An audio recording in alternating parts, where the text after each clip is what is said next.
السلام عليكم ورحمة الله وبركاته. أبنائنا وبناتنا الأعزاء طلاب الصف الأول الثانوي، ازيكم؟ أخباركم إيه؟ يا رب تكونوا بخير وربنا يكرمكم ويوفقكم بإذن الله تعالى. تعالوا بينا كده نعمل ريفيجن كده على القواعد بتاعتكم. عندنا أول قاعدة اللي هي طبعا giving advice، اللي هي طبعا معناها إعطاء نصيحة. لما نيجي ندي نصيحة بنقولها إزاي؟ بس خلينا الأول كده نفرق كده الأول ما بين كلمة advice وما بين كلمة advise.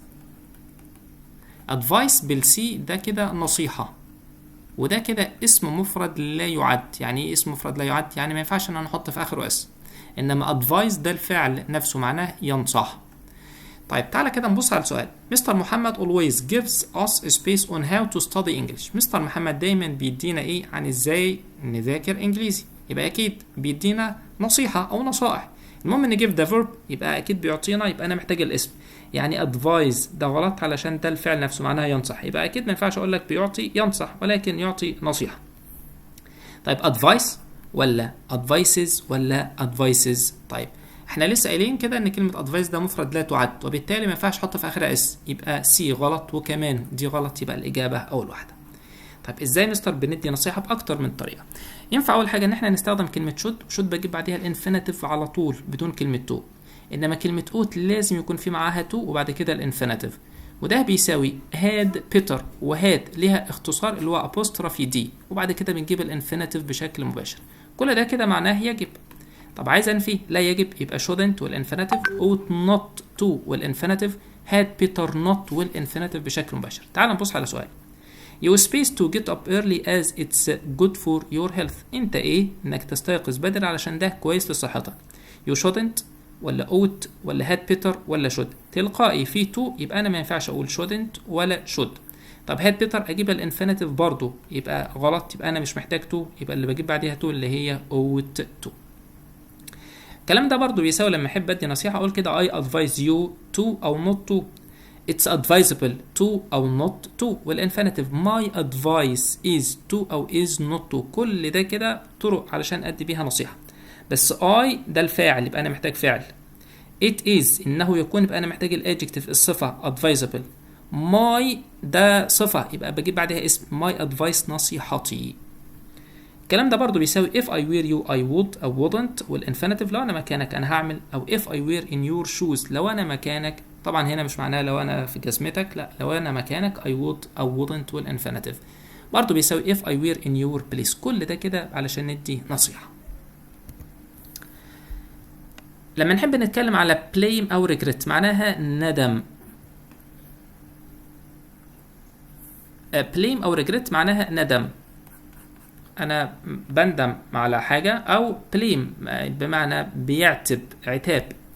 بنقول كده should have plus pp معناها كان يجب ان تفعل شيء ولكن لم تفعله. انت المفروض كنت تعمل حاجة بس انت ما عملتهاش. طيب should بتساوي زي ما اتفقنا ought to وبعديها have plus pp.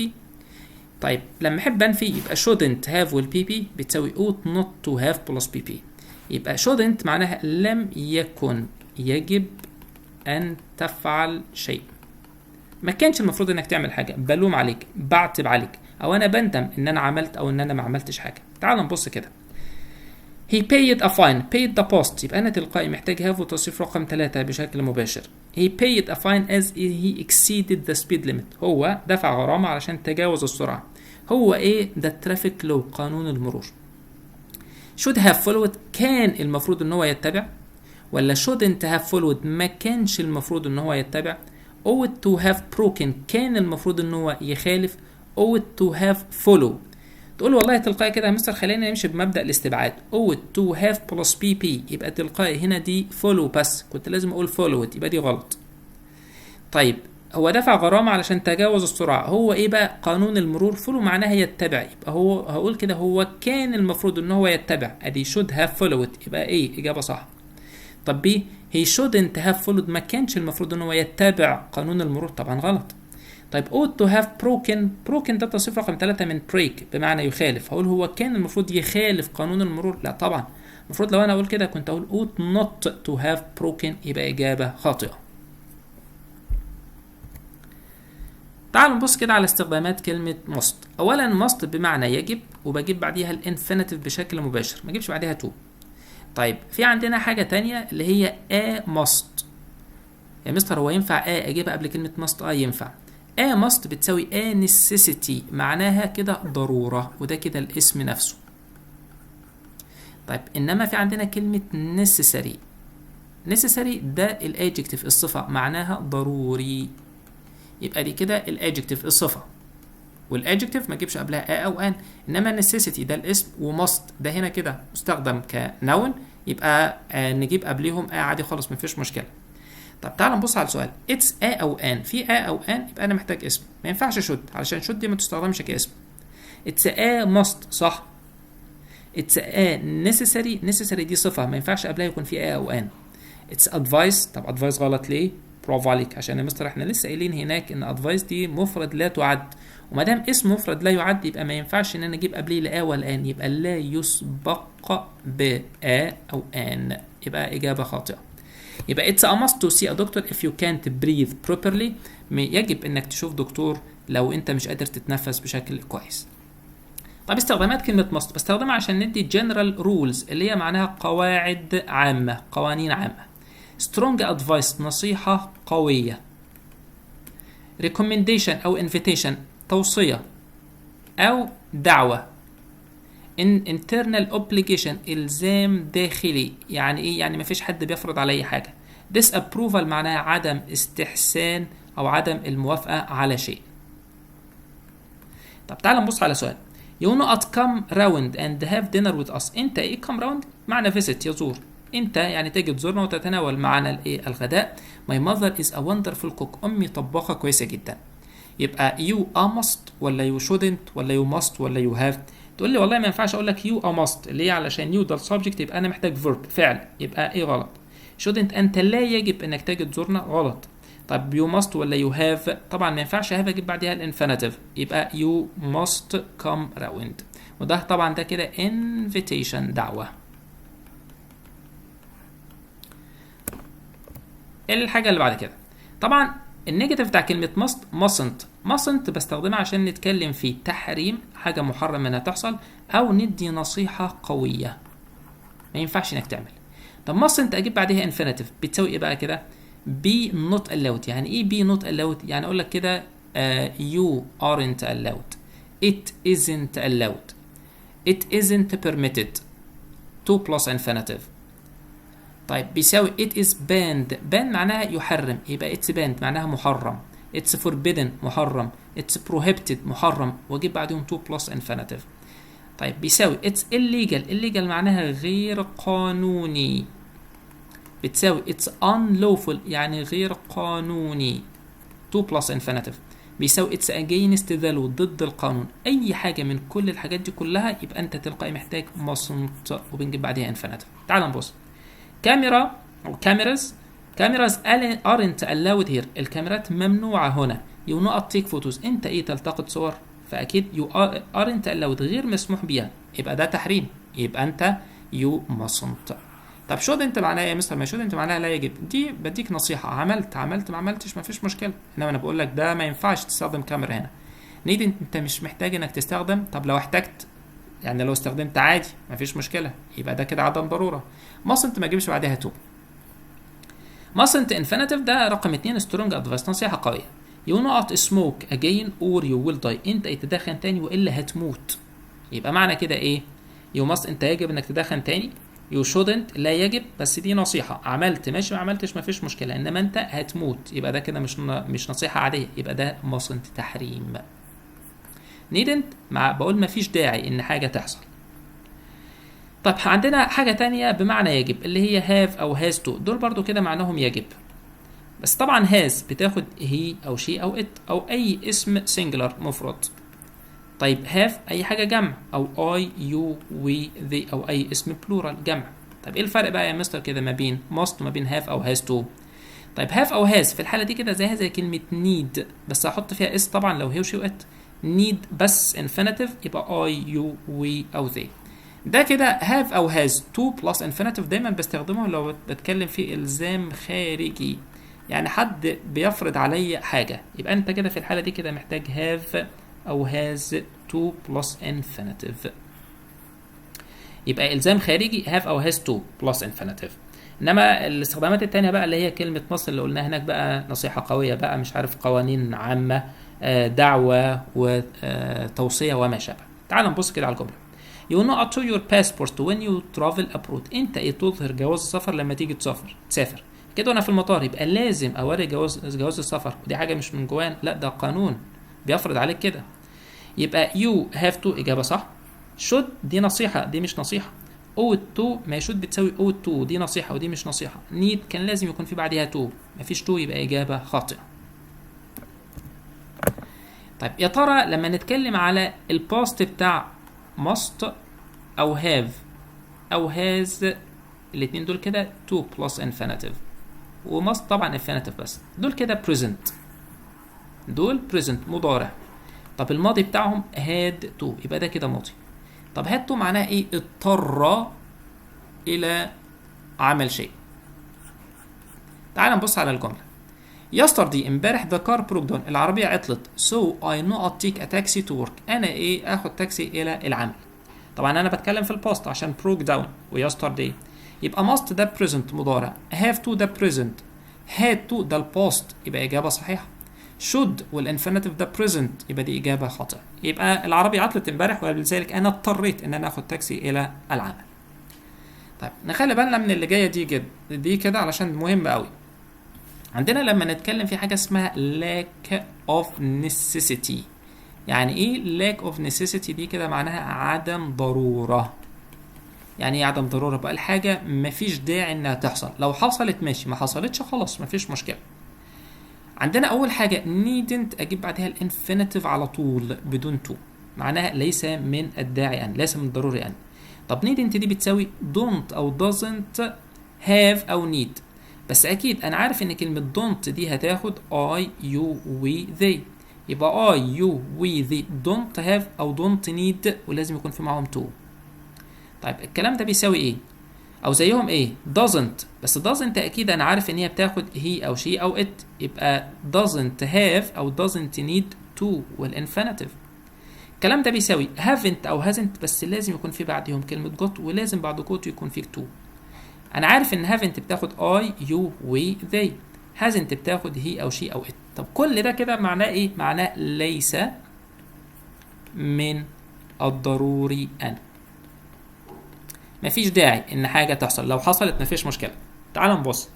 you not to buy a pen، انت ايه تشتري قلم. I can lend you mine، انا اقدر اسلفك القلم بتاعي، يبقى انت مفيش داعي انك تشتري. needn't ما معناها مفيش داعي.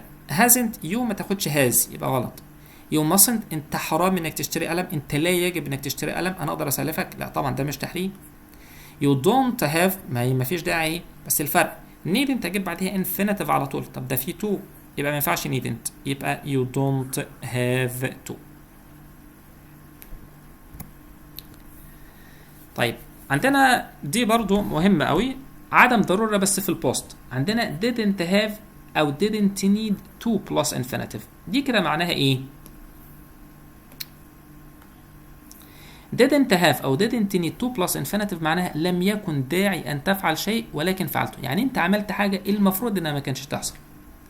طب needn't have والبي بي معناها ما كانش في داعي إن أنت تعمل حاجة بس أنت عملتها. يبقى تاني كده didn't have أو didn't need to الانفينيتيف ما كانش في داعي وبالتالي ما عملتش حاجة، يعني ما كانش في داعي إن حاجة تحصل وبالتالي خلاص ما كانش في داعي فما عملتهاش. needn't have والبي بي ما كانش في داعي إن أنا أعمل حاجة بس عملتها. تعال نبص. You not all these sandwiches I have already prepared lunch. انت ايه كل الساندوتشات دي كده انا بالفعل جهزت الايه اللانش. طيب يبقى ايه؟ You needn't have bought ما كانش في داعي انك تشتري، ولا you didn't have to buy، ولا you must buy، ولا you had to buy. خلينا الاول. اولا انا كده المعنى بتاع الجمله بتاعتي اكيد بتكلم في البوست، عشان بقول لك انا جهزت يبقى انت ما كانش في داعي، يبقى must والانفينيتيف ده present غلط. had to معناها كده ايه؟ انت اضطريت انك تشتري كل السندوتشات، انا بالفعل جهزت اللانش، لا يبقى كده مش اضطريت خالص. طيب you needn't have bought ولا didn't have to buy، نرجع بقى للفرق. needn't have to buy معناها لم يكن داعي ولكن حصل، حاجة ما كانتش ضروري بس حصل. طب didn't have to لم يكن داعي وبالتالي لم يحدث. طب هنا اشترى ولا ما اشتراش؟ اشترى عشان بيقول لك all these sandwiches، يبقى معنى كده needn't have bought. تمام. طيب تعالوا نبص بقى كده على if conditionals. طبعا الدرس بتاع الوحدة رقم 8. if conditionals اول حاجة طبعا الزيرو conditional. زيرو دي اللي هي الحالة الصفرية. طب الحالة الصفرية دي شكلها عامل ازاي؟ عندنا كده كلمة if او كلمة when، في subject، في بعد السبجكت present simple مضارع بسيط. عارفين طبعا مضارع بسيط ده تصريف اول. تصريف اول ده لو السبجكت he او she او it او اي حاجة مفرد يبقى لازم الفعل يكون اخره اس، لازم. طيب كما الجزء الثاني subject وبرضه present simple. طيب يبقى he وشي وات او اي حاجة مفرد لازم الفعل يكون اخره اس. I, you, we, they يبقى انا محتاج infinitive بس. تعال نطبق. if you boil water، لو انت غليت المية it بيحصل لها ايه؟ evaporate ولا evaporates ولا will evaporate ولا would evaporate؟ تقول له والله يا مستر ده في هنا كلمة it، يبقى ما ينفعش خالص كلمة evaporate عشان لازم يكون اخرها اس.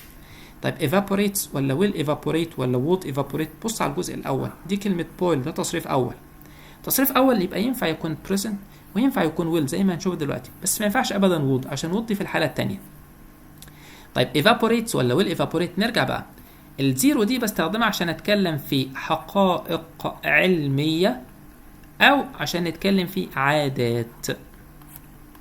طب هنا لو انت غليت المية يبقى بتتبخر، يبقى دي كده حقيقة علمية، يبقى انا محتاج الحالة الصفرية، يبقى present simple مع present simple. ادي boil اهو تصريف اول وده infinitive عشان subject هنا كلمة you، انما في هنا يبقى الفعل لازم يكون اخره اس، يبقى evaporates، يبقى انا مش عايز كلمة will. طب الحالة الاولى عندنا بقى ادي الفيرست كونديشنال، الحالة الاولى. عشان ما تقعدش تحفظ بقى كده، الحالة الاولى يبقى تصريف اول، الحالة الثانية يبقى تصريف ثاني، الحالة الثالثة يبقى تصريف ثالث بس قبليه هات. طيب ادي اف اهي، عندنا subject الفاعل، عندك present ازمنة مضارع، كوما subject will او can او may او should او must had better would rather، وكل ده اجيب بعديه infinitive، مفيش اي مشكلة خالص.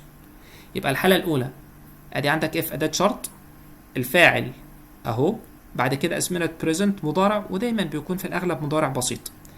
عندك في الجزء الثاني في فاعل، في will او can او may او should او must had better would rather، وكل ده بجيب بعديه الانفينيتيف. طب تعالى معايا. we know at tomorrow's match if we play well، ادي if جت في وسط الجمله، يبقى راعي الجزء الكامل. هنا play تصريف اول وفي tomorrow يبقى دي الحاله الاولى علشان ده مستقبل. طيب يبقى present يبقى هناك ما ينفعش present عشان دي مش حقيقه او مش عاده، ده في tomorrow بكره. يبقى will دي الحاله الاولى، would دي الحالة الثانية فدي غلط، would وهاف وتصريف ثالث بستخدمها في الحالة الثالثة فدي إجابة خاطئة. طيب الحالة الأولى فيها حتة يعني شاذة شوية، بتقول إيه؟ إن أنت عندك if وعندنا subject، عندك برضو أزمنة present. الجزء الثاني ما فيش subject. طيب ما فيش subject يبقى ينفع استخدم الانفينيتيف أو أجيب قبليه always، معناها دايما اعمل الحاجة، أو استخدم don't والانفينيتيف أو أقول never والانفينيتيف، أو نستخدم let. كل الكلام ده إمتى؟ في حالة عدم وجود فاعل في جواب الشرط، أو ممكن مثلا لما نحب ندي تعليمات أو أوامر، لما نحب نعمل مثلا let's اقتراح. أهم حاجة إن جواب الشرط ده مش هيكون فيه فاعل. تعال بص معايا.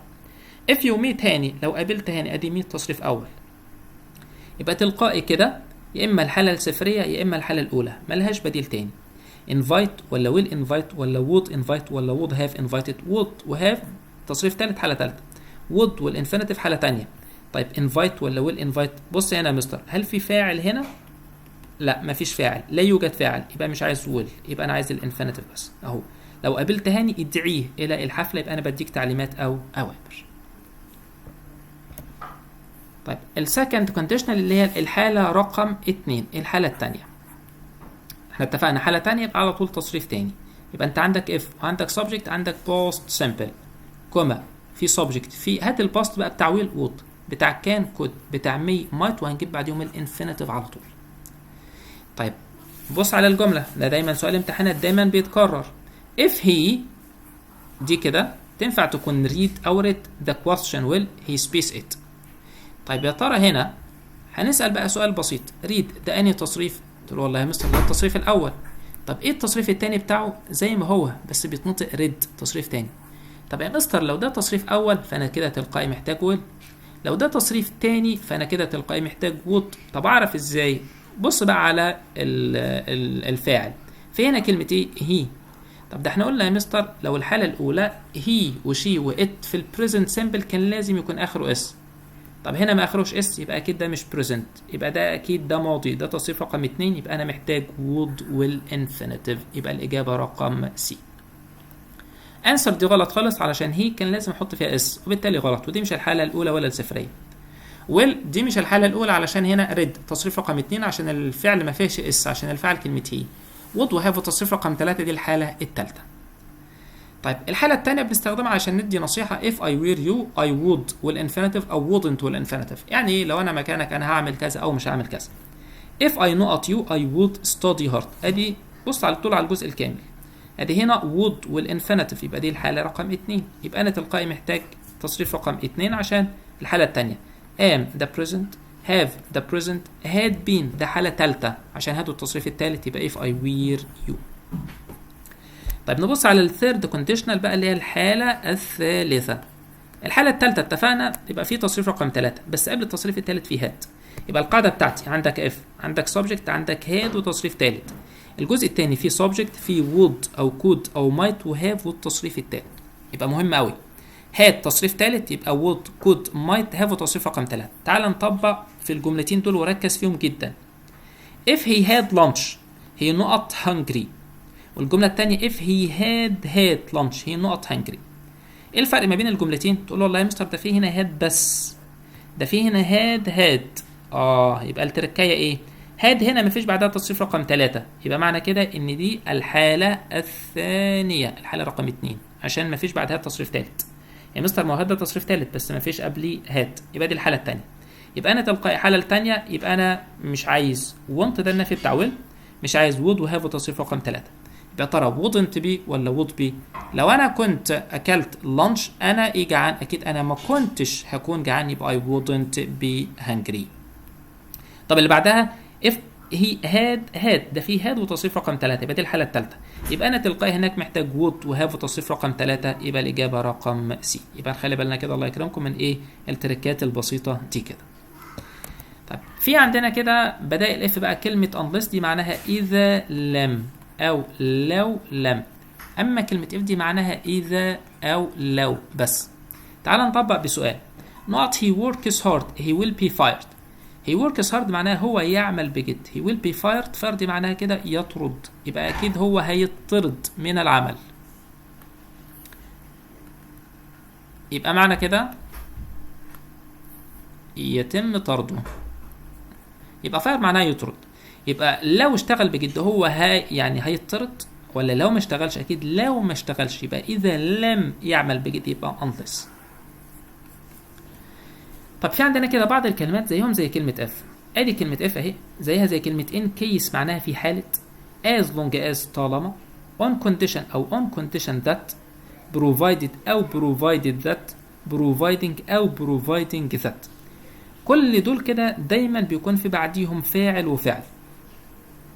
جملة كاملة اهم حاجة يكون في بعديهم فاعل وفعل. تعال كده نبص على الجملة دي. take the sandwiches with you، خد السندوتشات دي معاك. not you are hungry انت جوعت. there is no restaurant there مفيش اي مطعم هناك. طيب in case ولا if؟ ادي يا مستر if وادي in case. in case of without، in case of without دي جايه هي كده، الاثنين دول بيكون في بعديهم verb plus ing او noun. طب ده في هنا you ده فاعل وفعل، يبقى سي ودي غلط. طب يا ترى ان كيس ولا كلمه اف؟ ايه بقى الفرق ما بين الاثنين؟ ده احنا يا مستر كاتبين هنا ادي اف وان كيس بعديهم فعل وفعل. كلمه اف معناها لو، ان كيس معناها في حاله برضو. يعني ايه؟ تعال نبص. بقول لك خد السندوتشات دي معاك انت جعت، مفيش اي مطعم هناك. يبقى مفيش مطعم هناك، يبقى خد السندوتشات دي معاك احتياطي بحيث لو انت جعت هتاكلهم، لان مفيش مطاعم هناك، يبقى ان كيس. طب كلمة اف معناها ايه؟ لو خد السندوتشات دي لو انت جعت. طب لو ما جعتش ما تاخدهمش، يبقى بالتالي كده هنا المعنى غلط، عشان بقول لك مفيش اي مطعم هناك. طب لو انت جعت وانت هناك وانت حبيت تاكل، طب مفيش اي مطاعم، وبالتالي مش هتقدر تجيب سندوتشات. يبقى بنختار كلمة in case معناها في حالة، يعني أنا بعمل الحاجة كنوع من أنواع الاحتياط. حصلت ماشي، ما حصلتش ما فيش مشكلة بالنسبة لي. زي بالظبط كده وأنت طالع الصبح مثلا، فممكن مثلا الجو يكون برد ولا حاجة، فوالدتك بتقول لك خد الجاكيت معاك. يبقى in case it is cold، لو الجو برد خلاص البسه، لو الجو ما بردش يبقى حطه في الشنطة. يبقى ده كده احتياطي، يبقى in case. طيب in case of وكلمة without وبut for بجيب verb plus ing أو noun ويكون فيه كوما. in case of معناها في حالة، without بتساوي but for معناها بدون أو لولا، وكل ده بجيب بعديه verb plus ing. طيب هنقول بس برضو كده خلينا بس ناخد ايه السؤالين دول كده. نقط getting up early I will catch the bus، ادي في getting verb plus ing وفي كوما هنا كده، يبقى اكيد if و unless غلط. طيب in case of ولا without المعنى بقى الاستيقاظ مبكرا انا هلحق الاتوبيس، يبقى اكيد لو استيقظت مبكرا يبقى في حالة الاستيقاظ مبكرا يبقى in case of. طيب نبص بقى على اللي بعدها كده وركز لي كده في الجملة. getting up early makes me healthy I will catch the bus. اوعى تتلخبط تقول getting ده فيها ing اهي كده، يبقى على طول كده انا هستبعد if و unless اقول لك غلط. اصل getting up early مفيش بعدها كوما، ده في makes، ده كده ايه make ده الفعل، يبقى getting up early كل ده كده الفاعل، يبقى انا عندي فاعل وعندي فعل، يبقى دي جملة كاملة. يبقى in case of غلط و without غلط. يا مستر ده فيه ing، ال ing ده كده ينفع استخدمه كفاعل الجملة، في make ده فعل يبقى اللي قبليه ده الفاعل، يبقى in case of غلط و without غلط. طب if ولا unless المعنى الاستيقاظ مبكرا هيخليني صحي انا طبعا ايه هلحق الاتوبيس I will do it، يبقى على طول في حالة لو الاستيقاظ مبكرا هيخليني صحي، فطبعا I will، خلينا بس دي معلش نغيرها كده، I will start doing it، انا هبدأ اعمل الكلام ده بشكل مباشر. يبقى كده ايه if getting up early makes me healthy، لو الاستيقاظ مبكرا هيخليني صحي انا هبدأ اعمل كده على الفور، يبقى انا كده هختار F. يبقى نخلي بالنا من الملاحظة دي، عندك verb plus ing او noun ويكون في بعدها كوما، انما ينفع الverb plus ing يكون فاعل. طب اعرف ازاي؟ لو في فعل يبقى انا كده مش محتاج لا in case of ولا محتاج كلمة without. طيب في عندنا كده بعض الحاجات المهمة جدا جدا اللي هم بدائل if برضو. يعني ايه بدائل if؟ يعني حاجات ينفع اشيل كلمة if واحطهم مكانهم. اول حاجة كلمة should، يا مستر ده should دي معناها يجب، خلي بالنا بقى should هنا بتساوي كلمة if. اولا بستخدمها في الحالة الاولى، بستخدمها في الحالة الثانية، دي كلمة should. القاعدة بتاعتها عندك should و subject و infinitive. should subject infinitive، يبقى انت لو عندك infinitive بعد السبجكت يبقى مباشرة، وفي طبعا السبجكت هنا مثلا هي او شي او ات وفي infinitive، او عندك مثلا حالة تانية وفي infinitive يبقى انا تلقائي محتاج كلمة should. لو الحالة الأولى يبقى أنا محتاج will والانفينيتيف، لو حالة تانية يبقى أنا محتاج would والانفينيتيف. تعال نطبق بالسؤالين دول. نقط he came early he would meet. بص لي بقى هنا came ده أنهي تصريف؟ تقول له لا يا مستر ده تصريف تاني. طب هنا would والانفينيتيف يبقى دي الحالة التانية. طب ده في تصريف تاني وفي هنا would والانفينيتيف يبقى على طول محتاج كلمة if بشكل مباشر. طب هنا he come ده فيه كلمة هي، ازاي هي واجيب معها come يا مستر؟ ده اساسا لو الحالة الاولى كنا هنقول comes، ده في infinitive وفي كلمة هي، وفي كمان would والinfinitive ده دي الحالة التانية، بس في هنا come ده infinitive، يبقى انا بشكل مباشر محتاج كلمة should. يا رب الدنيا تكون سهلة فيها. يبقى عندك subject و infinitive يبقى على طول محتاج كلمة should. طيب البديل التاني كلمة where بستخدمها في الحالة التانية، بستخدمها في الحالة الثانية، بس ليها قاعدتين. القاعدة الأولانية عندك where و subject و to plus infinitive، يبقى مع should في infinitive بس، إنما مع where في to plus infinitive. في الحالة الثانية يبقى تلقائي في subject في would أو could أو might والinfinitive. تعال نبص. نقط he ده في هنا to come to والinfinitive، يبقى ما ينفعش أقول if، كنت أقول if he came. طب should يبقى كنت أقول should he come. طيب where يبقى where he to come. طيب هدي هنقولها دلوقتي. القاعدة التانية على كلمة وير ان ينفع كده وير وسبجكت تكملة. يعني ايه تكملة هنا؟ يعني الجزء ده كده لا اهو كده لا يحتوي على فعل، مفيش فعل في الجزء ده. يعني عندك وير والفعل والتكملة. نقط اي ا دكتور اهي، I و a دكتور مفيش فعل. I would help you would والانفينيتيف يبقى الحالة التانية. طب لو if كنت أكيد هقول if I were a doctor. مفيش were هنا يبقى if دي غلط. طب should ده مفيش انفينيتيف خالص يبقى ما ينفعش should. طيب were يبقى were I a doctor. had هنشوف had برضو دلوقتي كده في الحالة اللي جاية دي كده. ما ينفعش أقول if I had a doctor. لو أنا امتلكت دكتور أنا كنت أساعدك، ولكن أقول لو أنا كنت دكتور أنا هساعدك. طيب كلمة had ليها حالتين. عندي had وسبجكت وتكملة. برضو الجزء ده كده أهو لا يحتوي على فعل، مفيش فعل هنا، ودي بستخدمها في الحالة الثانية. بس نركز بقى كده الله يكرمكم. ادي في subject في would او could او might والانفينيتيف. طب تعال نبص على الكام جملة دول كده علشان نطبق بيهم. اول واحدة نقط I a lot of money I would buy a car. I a lot of money هنا يا مستر فاعل وفي تكملة، مفيش فعل هنا. في حالة عدم وجود فعل يبقى ما ينفعش if وما ينفعش should، يا اما هنقول were يا اما هنقول had. طب رجع الجملة لأصلها. يا ترى هقول كده if I were a lot of money ولا if I had a lot of money؟ أكيد طبعا ما ينفعش أقول لك if I were لو أنا كنت فلوس، ولكن لو أنا امتلكت فلوس يبقى had. يبقى الجملة كده كان أصلها if I had a lot of money. يبقى أنا عملت إيه؟ رحت شايل كلمة had حطيتها مكان كلمة if. طب الجملة التانية نقط I had a lot of money I would buy. ده في هنا would والانفينيتيف يبقى دي الحالة التانية. وفي هنا في فاعل وفي had تصريف رقم 2 يبقى أنا تلقائي محتاج كلمة if علشان if وفاعل وتصريف تاني. طيب اللي بعدها نقط I to ده فيها مستر to والانفينيتيف. طب ده اللي كان فيه فاعل وكان فيه to والانفينيتيف على طول كان كلمة برافو عليكم كلمة were علشان were وسبجكت وto والانفينيتيف، وهناك في would والانفينيتيف. طب اللي بعدها نقط I have a lot of money I would. يا مستر ده في هنا would والانفينيتيف يبقى دي الحالة التانية. طب ازاي الحالة التانية وفي فاعل وفي انفينيتيف؟ ده ما دام في انفينيتيف يبقى احنا تلقائي محتاجين كلمة should. يبقى should وفاعل والانفينيتيف بشكل مباشر. يبقى لو هقول كده تاني had I a lot of money، انما if I had a lot of money were I to والانفينيتيف، انما should I have علشان should والفاعل والانفينيتيف.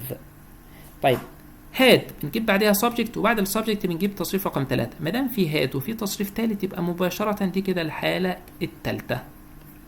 طب الحالة الثالثة هناك يكون في would أو could أو might وhave والتصريف الثالث، وأهم حاجة اوعى تنسى بعد have لازم يكون في تصريف ثالث. طب تعال نبص على الجملة دي كده.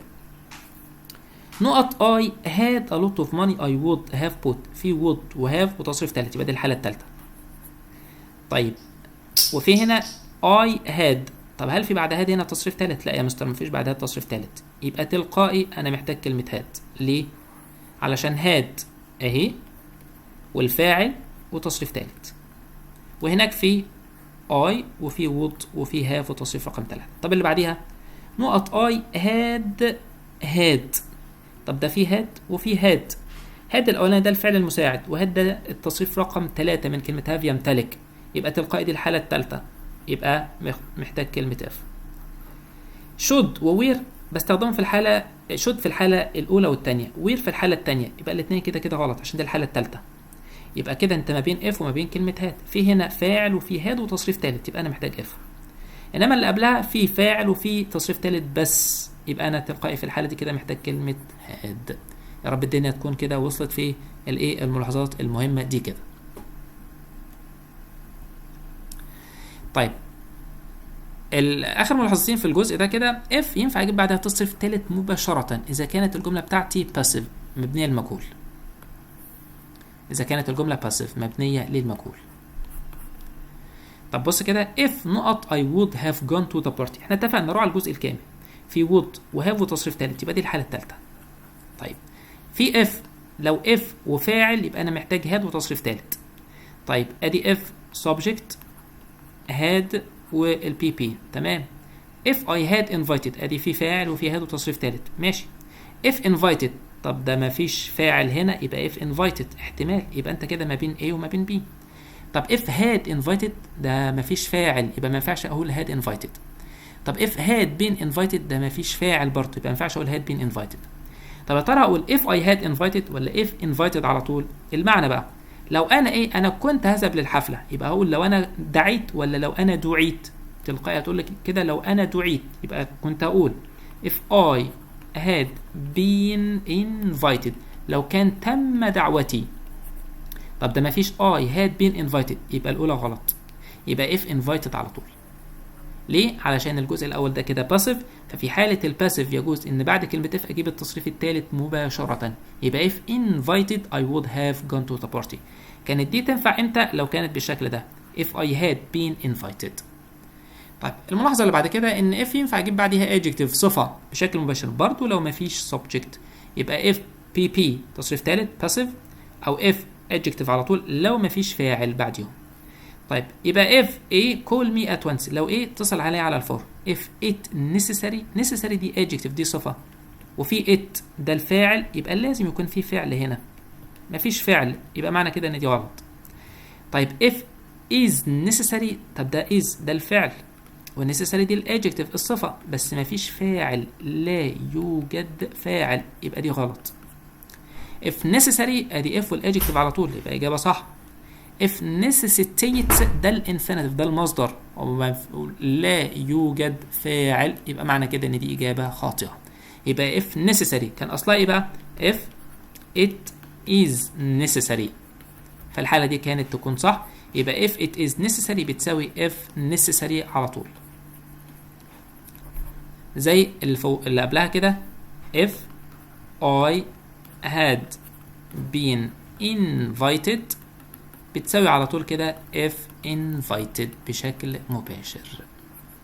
طبعا انت لو في عندك عاقل على طول بعد العاقل بتجيب يا اما كلمة هو يا اما كلمة ذات يا اما كلمة whom. يعني مثلا مثال this is the women، طبعا عندك women امرأة، who او ذات او whom I helped yesterday. تقول لي يا مستر طب في فروق ما بينهم؟ اقول لك الفرق رقم واحد، وهو ان كلمة ذات وكلمة هو ما ينفعش اجيب قبليهم ابدا حرف جر، يعني ما ينفعش اقول لك كده for who او with that خالص. طيب رقم اتنين ان كلمة ذات ما ينفعش استخدمها ما بين تو كوماز، يعني فاصلتين زي كده وكلمة ذات تبقى في وسطيهم، ما ينفعش. طب رقم ثلاثة كلمة whom ما ينفعش ابدا اجيب بعدها فعل، بس لو في حرف جر يبقى استخدم كلمة whom، يعني اقول لك with whom مثلا كده for whom to whom وهكذا. طيب هيجي لك مثلا اسئله. سؤال رقم واحد the girl with، طبعا عندك الجيرل بنت عاقل وعندك with حرف جر، يبقى هو دي ما تنفعش ولا ذات تنفع، يبقى على طول رقم B whom. رقم اتنين the secretary، في عندك بعد السكرتري كوما اهي، يبقى في الحاله دي كده مش هينفع نستخدم كلمه ذات. طب عندك بعد النقط كلمه تايب بمعنى يكتب على طبعه او كمبيوتر، يبقى ده فعل، يبقى في الحاله دي كده مش هينفع نستخدم هوم، يبقى استخدم كلمه هو. طيب لو في عندي غير عاقل يبقى في الحاله دي كده هتحتاج يا اما كلمه which يا اما كلمه that. طيب يعني مثلا the letter which او that was sent to me last week was very important، طبعا عندك letter خطاب غير عاقل يبقى which او that. طب بنفس الطريقه في فروق في فروق، اللي هو رقم واحد ان كلمه ذات لسه قايلين دلوقتي ما ينفعش استخدمها ما بين تو كوماز فاصلتين، وكمان ما ينفعش ان انا اجيب قبلها حرف جر. طيب بس خلي بالك بقى لو في عندك اي كلمه من الكلمات اللي جايه دي استخدم فقط كلمه ذات، ما ينفعش استخدم كلمه which في الحاله ديت كده. زي ايه؟ كلمه زي كلمه all، كلمه زي كلمه many much few only no some وهكذا، اللي هي الكلمات كده اللي احنا بنستخدمها علشان نقول الكميات بتاع الكميات. الحاجة رقم اتنين ان انا ما ينفعش استخدمها في حالة التفضيل، يعني مثلا he took all the sandwiches، طبعا عندك هنا كلمة all وعندك الساندويتشز دي حاجة غير عاقل، يبقى على طول استخدم كلمة that. ليه ما ينفعش نستخدم which؟ ايوه برافو عليكم عشان في كلمة all. رقم اتنين this is the most expensive car space I have ever driven، طبعا عندك the most expensive دي مالها كده؟ دي حالة تفضيل، وطبعا تفضيل يبقى عندك the most زائد صفة طويلة او the least او ذا والصفة وفيها اي اس تي وهكذا. فالحالة دي كده ما ينفعش ان انا استخدم كلمة which، يبقى فقط هتستخدم كلمة that. طيب الملاحظات بتاع كلمة which وخلي بالك منها. اول حاجة ما ينفعش ان انا استخدمها بعد الكلمات اللي فاتت اللي احنا قلنا اللي هي كلمة all وميني وماتش وفيو واني والكلام ده كله. طيب ولا ينفع ان انا استخدمها في حالة التفضيل، يعني the tallest to the heaviest to the most expensive والكلام ده كله. بس في ملاحظة مهمة جدا، وهي ان كل الكلمات اللي هي all و only و every و many و much و some والكلام ده كله، لو جبت بعديهم كلمة of وانا كده بتكلم عن something يعني حاجة غير عاقل، يبقى على طول استخدم كلمة which. يبقى دي الحالة الوحيدة. يبقى كلمة all و only و every و many و much و some و few الكلام ده كله، لما اجيب بعديهم كلمة of واتكلم عن حاجة غير عاقل يبقى استخدم كلمة which. طب يا ترى يا مستر لو بتكلم عن someone شخص يبقى عاقل، يبقى في الحالة ديت كده في عندك برضو حرف الجر of، يبقى انا محتاج كلمة whom. طيب ناخد مثلا سؤالين. The father has a lot of sons. all of وانت عندك sons هنا عاقل، يبقى على طول all of whom. طب الجملة الثانية this businessman owns too many cars. many of، في عندك many of وفي عندك cars سيارات غير عاقل، يبقى على طول محتاج كلمة which. طيب الملاحظة اللي بعد كده كلمة which عادي ينفع ان انا اجيب قبلها حرف جر عادي خالص، وتستخدم بين فاصلتين عكس كلمة that زي ما قلنا. ما ينفعش اجيب قبلها حرف جر ولا استخدمها ما بين تو كوماس، يعني the pyramids الاهرامات في كوما يبقى على طول which. this is the car غير عاقل for حرف جر يبقى which. الملاحظة اللي بعد كده برضو مهمة خاصة بكلمة which، وهي ان كلمة which ينفع ان انا استخدمها علشان اشير الى جملة سابقة او مضمون جملة سابقة. يعني he got the full marks in his exams، وحصل على الدرجات النهائية في امتحاناته. which made us all over the moon، وهذا جعلنا يعني فرحانين جدا جدا. يبقى ايه هذا هنا؟ يعني حصوله على الدرجات النهائية في الامتحانات خلانا نبقى فرحانين. يبقى هنا كلمته which حلت محل مضمون الجملة ايه اللي فاتت. طيب الملاحظة اللي بعد كده، وهي مستر احنا هنا مستخدمين كلمة by which وهنا for which وهنا for which. طب على اي اساس استخدم حرف الجر؟ نقرا الجملة الأول كده. he said something by which he means. دي كلمة mean معناها يعني أو يقصد، بتاخد كلمة by، يبقى by which. يبقى عايز تقول يا مستر إن حرف الجر بستخدمه على أساس الفعل اللي موجود؟ على أساس الفعل اللي موجود. الجملة الثانية his behavior was impolite. سلوكه كان يعني مش مؤدب. for which he should apologize بمعنى يعتذر، يبقى apologize for something، يبقى يعتذر عن حاجة هو عملها أو عن خطأ هو ارتكبه، يبقى for which. this is the car for which he paid. pay بمعنى يدفع، يبقى pay for يدفع مقابل، يبقى for which. وحرف الجر في الحالة ديت كده يعني ينفع ان انا اجيبه بعد الفعل او ان انا اجيبه بعد او ان انا اجيبه قبل كلمة which، ما فيهاش اي مشاكل. كده صح وكده مالها صح.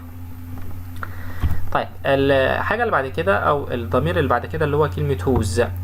طبعا whose دي لازم يبقى في قبلها اسم هنا كده، ولازم يبقى في بعدها اسم، والاسمين بيبقى في ما بينهم علاقة او في ملكية. يعني this is the woman، هذه تكون المرأة. whose bag شنطتها، يبقى شنطة ملك مين؟ ملك المرأة. was stolen yesterday. الملاحظة الثانية the cat whose eyes، العيون دي تبع مين او يعني خاصة بمين؟ خاصة بالكات، يبقى ملكية. وهنقول برضو هنا ملاحظة مهمة، وهي ان كلمة whose الاسمين دول كده مش شرط انه يبقوا عاقل، لا يبقى عاقل او غير عاقل. يعني the table الترابيزة whose legs، يبقى تاني the table الترابيزة whose legs اللي رجليها، يبقى مع العاقل ومع غير العاقل.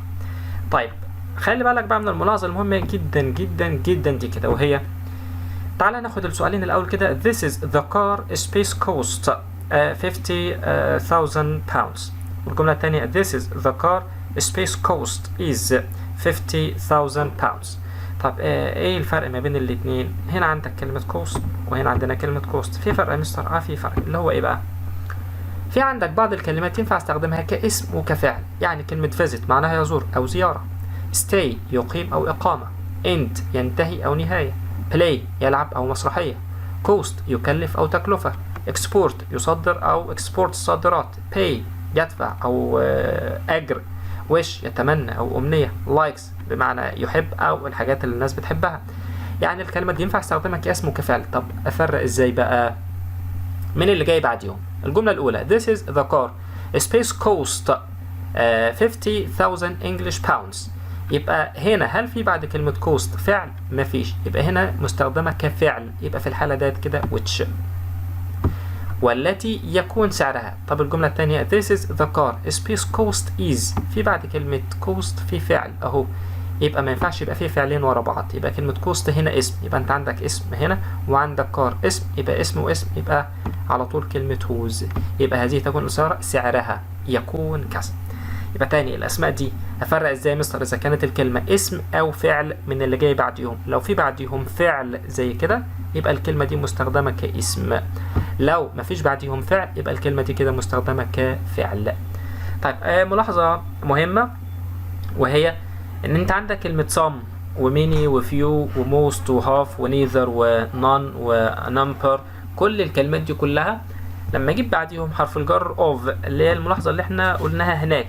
احنا قلنا هناك ايه؟ انك بتجيب مع العاقل بنستخدم كلمة whom، طب مع الغير عاقل بنستخدم كلمة which. طب اضيف لك بقى واحدة، ينفع استخدم كلمة whose، بس في الحالة ديت كده لازم هيبقى في بعديهم اسم هنا. يعني مثلا كده خليك معايا بقى، This is our neighbor، هذا يكون جارنا. Many of space friends are ministers، يبقى العديد من أصدقائه، يبقى many of whose friends. طب فرق ازاي يا مستر او اعرف ازاي؟ كان اصلها his friends، يبقى أصدقائه. طب الجملة الثانية Our company has 80 employees most of space are computer literate، يعني الشركة بتاعتنا فيها 80 موظف معظمهم يكونوا على دراية باستخدام الكمبيوتر. عندك employee موظف واحد عاقل. هل في هنا اسم؟ مفيش اسم، يبقى many أو most of whom معظمهم. طب اللي بعد كده I bought two books، أنا اشتريت كتابين. neither of books غير عاقل، يبقى ولا واحد فيهم، يبقى neither of which عشان ده حاجة غير عاقل is interesting. يبقى تاني كده الملاحظة دي كده هنضيف لي كلمة which وكلمة whom، كلمة whose طبعا مع many وفيو وموست والكلام ده كله لو في بعدهم حرف الجر of، بس كلمة whose لازم هيبقى في عندك اسم هنا بعديها. طيب الملاحظة اللي بعد كده او الحاجة اللي بعد كده او الضمير اللي بعد كده هو كلمة where. طبعا لو في عندك مكان تستخدم كلمة where او ينفع استخدم كلمة which. طب في فروق؟ في. طيب اول حاجه كلمه وير، ايه الخصائص بتاعتها يا مستر؟ اول حاجه لا تسبق بحرف جر، ما ينفعش اجيب قبلها حرف جر. لا نستخدم في نهايه الجمله حرف جر يدل على المكان. رقم 3 لا تتبع بفعل. لا تتبع بايه؟ بفعل. طيب دي هنقولها بس لما ايه نحل كده نرجع لها تاني. اما كلمه ويتش اعكس بقى، تسبق بحرف جر عادي، نستخدم في نهايه الجمله حرف جر يدل على المكان، مفيش مشاكل. تتبع بفعل، ودي هنقولها برضو في يعني ايه بعد ما نحل السؤال اللي جايين دول كده. تعال بص معايا. This is the flat in، في عندك شقه، يبقى ينفع تبقى مكان وينفع تبقى حاجه غير عاقل، لان المكان برضو حاجه غير عاقل. طيب في الحاله ديت كده في عندي in، يبقى على طول in which I live. طب الجمله الثانيه This is the flat which ولا where I live in، في عندك حرف الجر هنا جه في الاخر اهو، يبقى على طول برضو كلمة which. طب this is the flat I live، هل في حرف جر هنا؟ مفيش. طب هل في حرف جر هنا؟ مفيش. طب هنختار كلمة where، ماشي. طب this is the flat space I bought، هل في حرف جر هنا؟ لا. طب هل في حرف جر هنا؟ لا. طب هنختار كلمة where؟ لا. طب امال يا مستر ايه؟ هنختار كلمة which. طب ليه بقى يا مستر؟ هرجع بقى لايه الملاحظه اللي احنا قلنا هنرجع لها هنا كده، دي ودي كده. ايه بقى يا مستر؟ هنا لا في حرف جر هنا ولا في حرف جر هنا، زي هنا لا في حرف جر ولا في حرف جر. اشمعنى فوق اخترنا where I live وتحت which I bought؟ عندك كلمه live معناها يعيش، يبقى انا اقول كده ايه؟ يعيش فيها، يبقى in it. طيب يبقى معنى كده ايه يا مستر؟ حضرتك عايز تقول ان كلمه where بتحل محل حرف الجر وفي نفس الوقت كمان الحاجة الغير عاقل.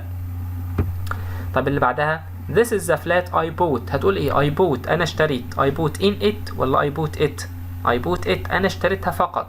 يبقى معنى كده إن كلمة which حلت محل فقط الغير عاقل اللي هو كلمة it. يبقى معنى كده علشان لما تيجي في الامتحان وتيجي في الأسئلة إن شاء الله وإحنا بنحل كلمة where بتحل محل حاجتين، محل حرف الجر ومحل الكلمة الغير عاقل. أما كلمة which بتحل فقط محل الغير عاقل. طب الجملة اللي بعد كده This is the flat space coast. coast هنا مستخدمة كفعل علشان مفيش بعدها فعل هنا، يبقى في الحالة دهيت كده which علشان قلنا إن كلمة where لا تتبع بفعل.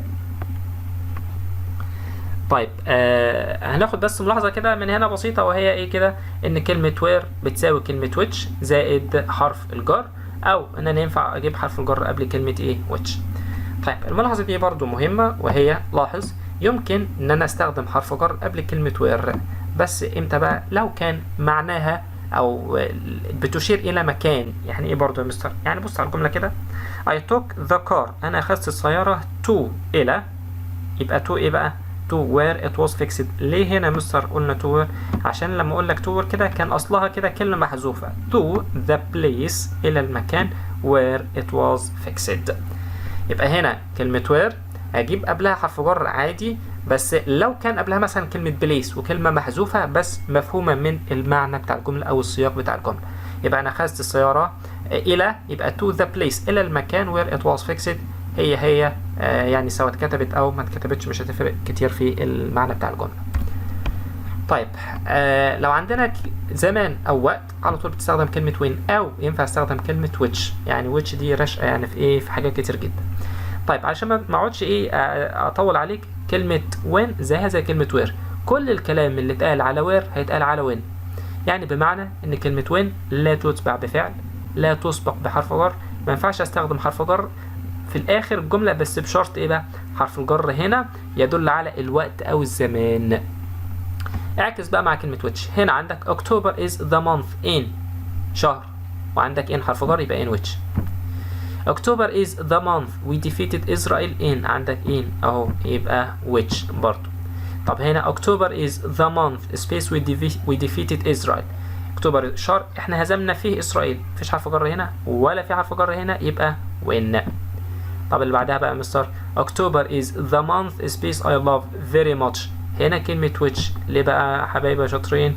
مستر عشان هنا كان اصلها I love it، يبقى هنا انا حذفت فقط كلمة it، حاجة غير عقل. انما هنا we defeated Israel in it، يبقى انا حذفت in و it، يبقى استخدمت كلمة when.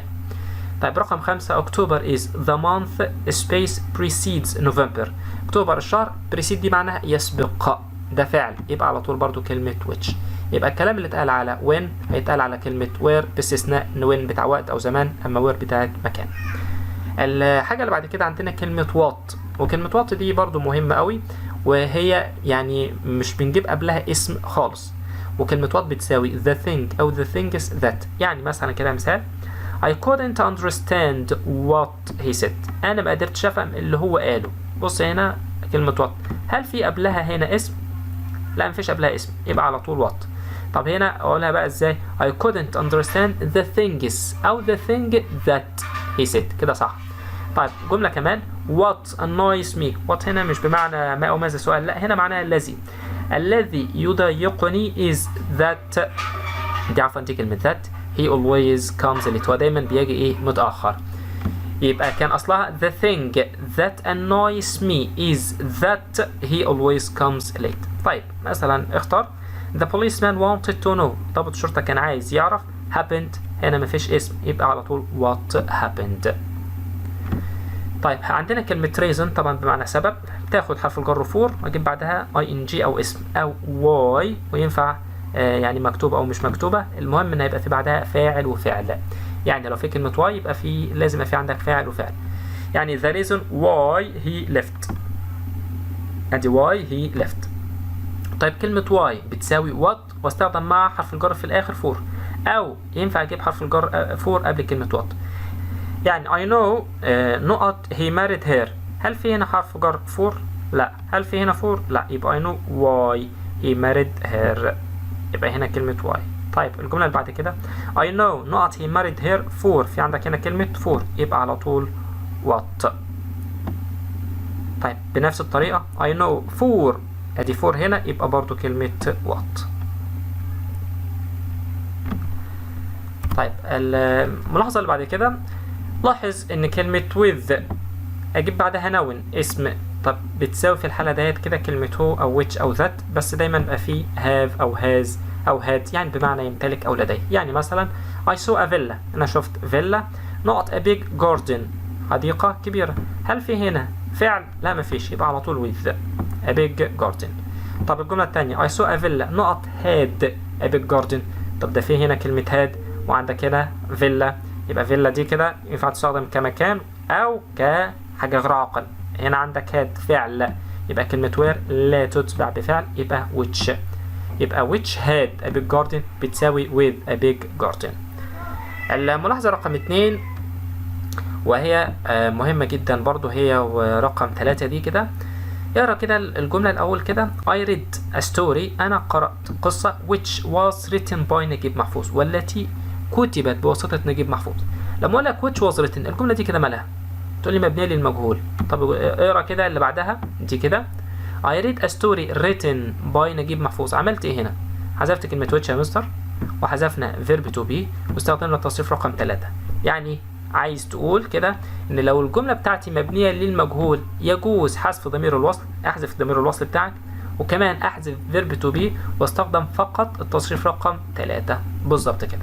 يبقى I read a story which was written بتساوي I read a story written by نجيب محفوظ. طب السؤال يجي عليها ازاي في الامتحان؟ زي كده the projects المشاريع نقط nowadays هذه الايام provide a lot of job opportunities for the youth بتوفر فرص عمل للشباب.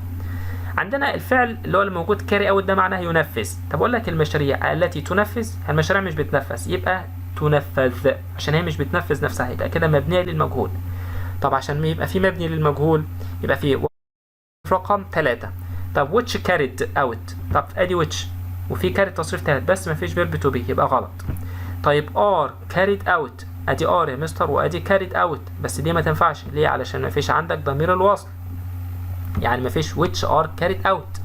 طيب carry out دي ما ينفعش برضو خالص، علشان يعني لا في تصريف رقم 3 ولا في verb to be ولا في ضمير الوصل، يبقى carried out على طول. يبقى the project is carried out كان أصلها the projects which are carried out، وكمل الباقي. طيب يا مستر لو الجملة مبنية للمعلوم في الحالة ديت كده اعمل ايه؟ احذف ضمير الوصل بتاعك، احذف أي فعل مساعد موجود واستخدم verb plus ing. يعني the secretary who works for my uncle، السكرتيرة اللي بتشتغل عند عمي is very hard working مجتهدة جدا في العمل. طيب هنا هو وادي عندك works، طب قلنا هنا the secretary working على طول، يبقى حذفنا هو work رجعناها للمصدر وحطينا فيها ing. طيب الجملة تيجي كده students الطلبة late متأخر should be punished يجب أن يعاقبوا، يبقى الطلبة الذين يصلوا متأخرين، اللي بيجوا متأخرين. students arrive ما ينفعش اختار كلمة arrive علشان arrive ده فعل، وفي عندك هنا should be punished يبقى ما ينفعش يبقى في فعلين في الجملة، يبقى المفروض كده who arrive. طب ما هي مستر who arrives، بس اقول لك هنا دي انت قلت ايه فيها اس اهي، وستودنتس ده جمع يبقى المفروض الفعل بتاعك ما يبقاش فيه اس، يبقى دي غلط برضه. انما لو students who arrive صح. طب 3 arrived ما ينفعش يبقى فيه فعلين ودون ضمير وصل. طب هنا arriving هي دي الإجابة الصحيحة، يبقى كان أصلها students who arrive، حذفت who وarrive هتحط فيها ing. طيب الملاحظة رقم 4 وهي بيقول كده يجوز حذف ضمير الوصل والفعل في حالة وجود حرف جر واسم. يعني إيه؟ يعني بقول لك كده the books which are on the table، عندك هنا which وare و on the table. طب عملنا إيه هنا؟ قلنا the books on the table على طول، حذفنا which وحذفنا verb to be وحطينا على طول ايه حرف الجر والاسم. طب السؤال هيجي عليها ازاي؟ زي الجمله اللي بعدها the camera space is very expensive which in my bag مفيش عندك is، يعني لو في which is in my bag تبقى صح، يبقى دي كده غلط. طب is in my bag مفيش كلمه which يبقى برضو غلط. طيب my bag ما ينفعش اقول لك the camera الكاميرا شنطتي يبقى غلط، يبقى the camera in my bag كان اصلها the camera which is in my bag. اخر حاجه كلمة هو وكلمة which وكلمة ذات وكلمة هم من الآخر كده لو جبت بعديهم فاعل، في الحالة ديت كده ينفع استخدمهم أو ما استخدمهمش. يعني جوجل is the company which أو that أو ما استخدمش حاجة خالص I would like to work for، كلهم إيه صح. طب ليه يا مستر بقى؟ عشان بيقول كده المفروض هنا كان أصلها I'd like to work for it، أنا حابب أشتغل ليها يعني for جوجل. طب هنا في الحالة ديت كده كلمة it موقعها في الجملة مش فاعل، يبقى في الحالة ديت كده ينفع ان انا استغنى عن ضمير الوصل. هيجي على السؤال ازاي مستر في الامتحان I thanked the people انا شكرت الناس who you invited them ما ينفعش ليه؟ عشان ما ينفعش يبقى في كلمة them اصلا في الجملة ومعاها كلمة who عشان الاتنين بيساووا بعض. طب you invited them ما ينفعش برضو ليه؟ علشان كلمة them ما زالت موجودة ودي جملة واحدة. طيب whom you invited them ما هي نفس الفكرة، في عندك كلمة them وعندك كلمة whom يبقى غلط، يبقى you invited على طول. ينفع بقولها بشكل تاني I thanked the people you invited ده رقم 1. I thanked the people who you invited رقم 2. I thanked the people that you invited رقم 3. رقم 4 I thanked the people whom you invited.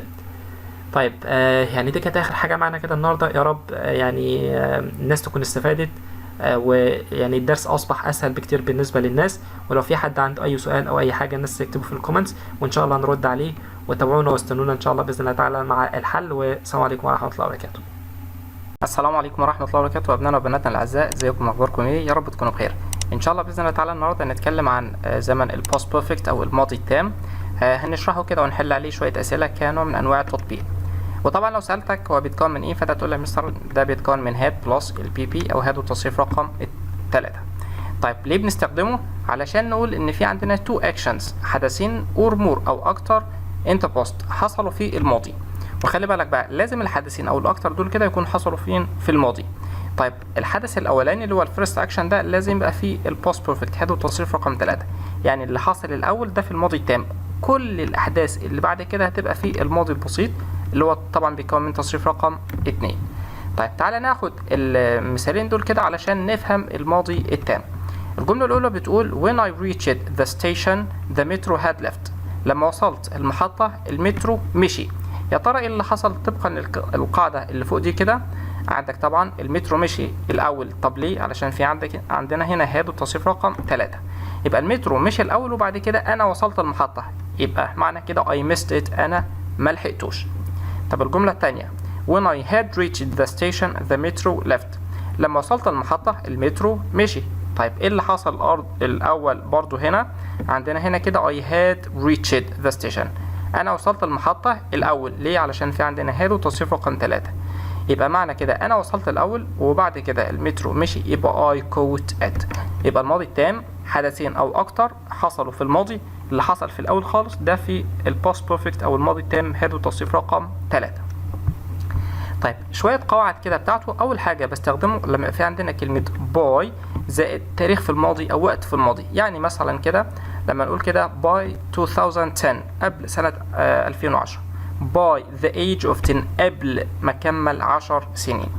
تعالى ناخد كده الثلاث أسئلة دول كده ونحلهم مع بعض. الجملة الأولى بتقول by 2019 I space how to swim.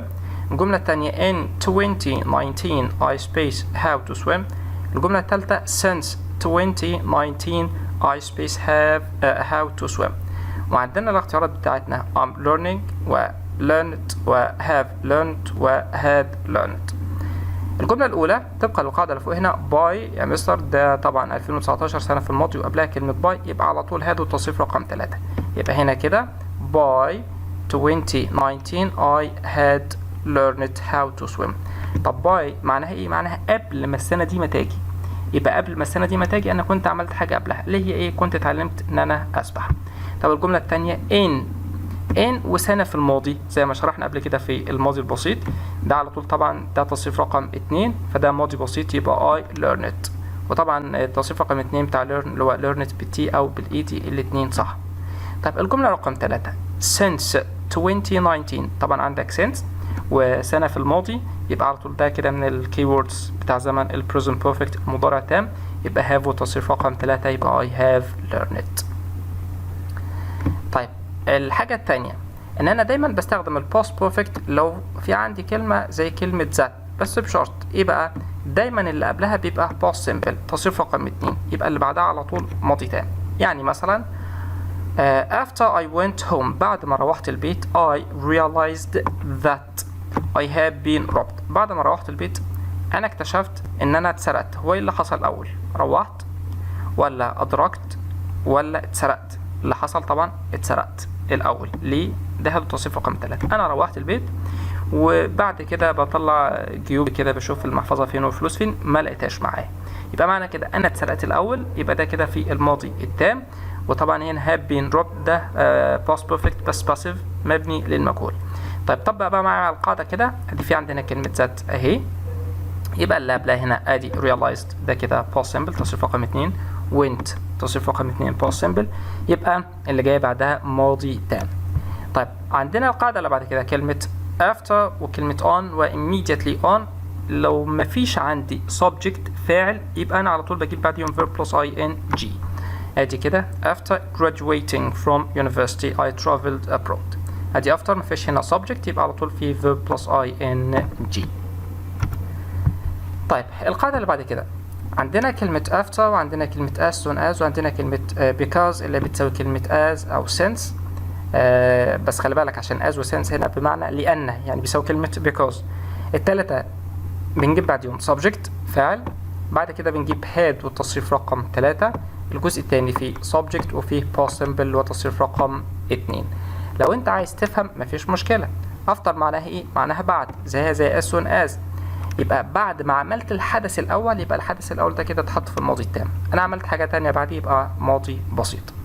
بنفس الطريقة برضو كلمة because وهيجي لنا عليها أمثلة دلوقتي. طب يعني مثال after he had done his homework he slept. ادي عندنا كلمة after، عندنا he subject had وعندنا done تصريف رقم 3، الجزء الثاني he slept.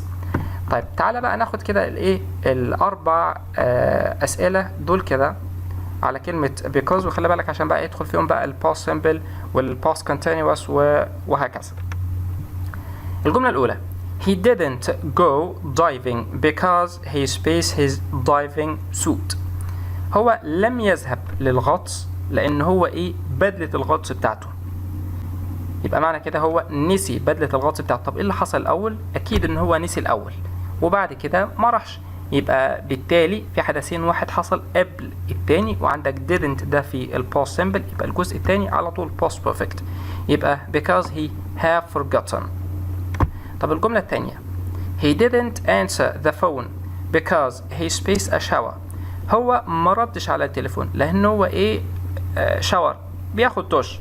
أكيد هو كان بياخد شاور وفي نفس الوقت التليفون كان بيرن، فبالتالي مثلا ما سمعوش او ما خدش باله او ايا كان. يبقى معنى كده هنا مفيش واحد حصل قبل التاني، يبقى معنى كده واحد استمر فترة والتاني أثر عليه او التاني قطع او التاني استغرق فترة قصيرة. يبقى معنى كده he didn't answer the phone because he was taking a shower.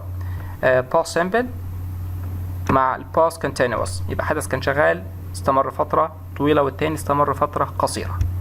طيب الجملة رقم 3 he is very happy because he spaced his exams. ورقم 4 he was very happy because he spaced his exams. الفرق ما بين الاتنين فقط هنا كلمة is وهنا كلمة was. طيب تعال نجيب رقم 3. لما اقول لك is معنى كده ان ده مضارع، هو فرحان علشان هو ايه الامتحانات بتاعته، اكيد نجح في الامتحانات بتاعته. طيب هنا ما ينفعش اختار was passing ولا have passed لأن الجزء الأولاني ده كده مش في الماضي، وبالتالي دي غلط ودي غلط.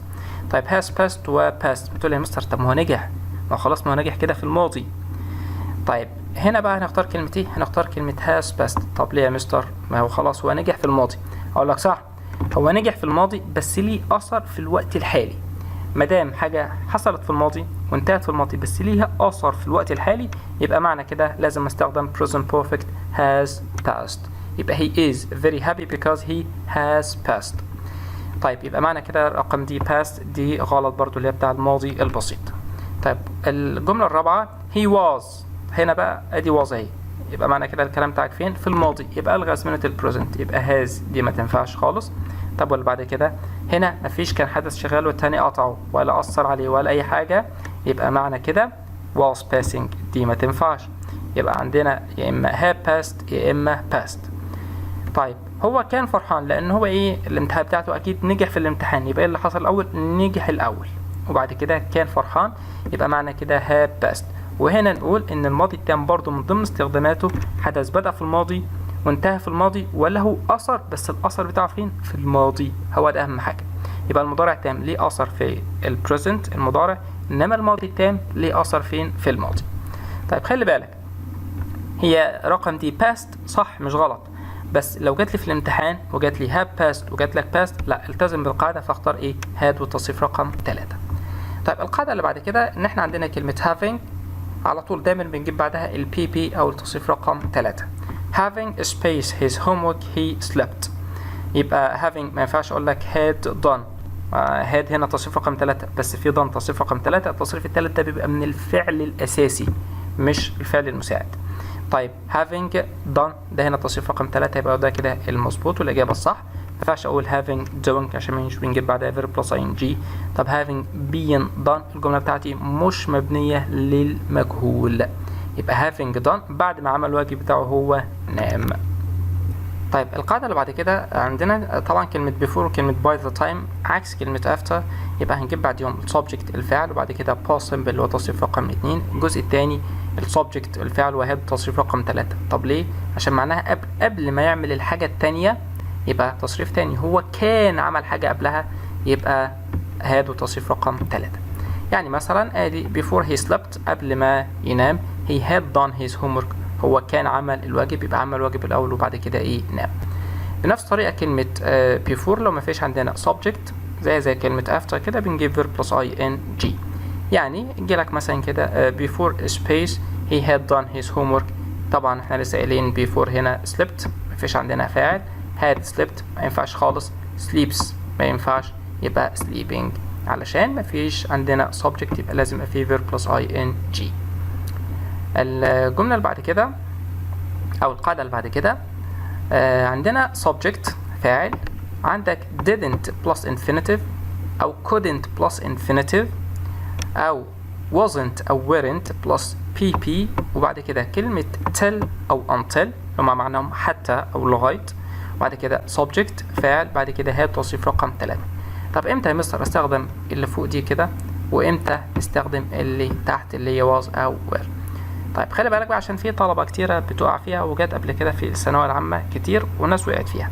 استخدم didn't والinfinitive أو couldn't والinfinitive لو الجملة بتاعتي مبنية للمعلوم.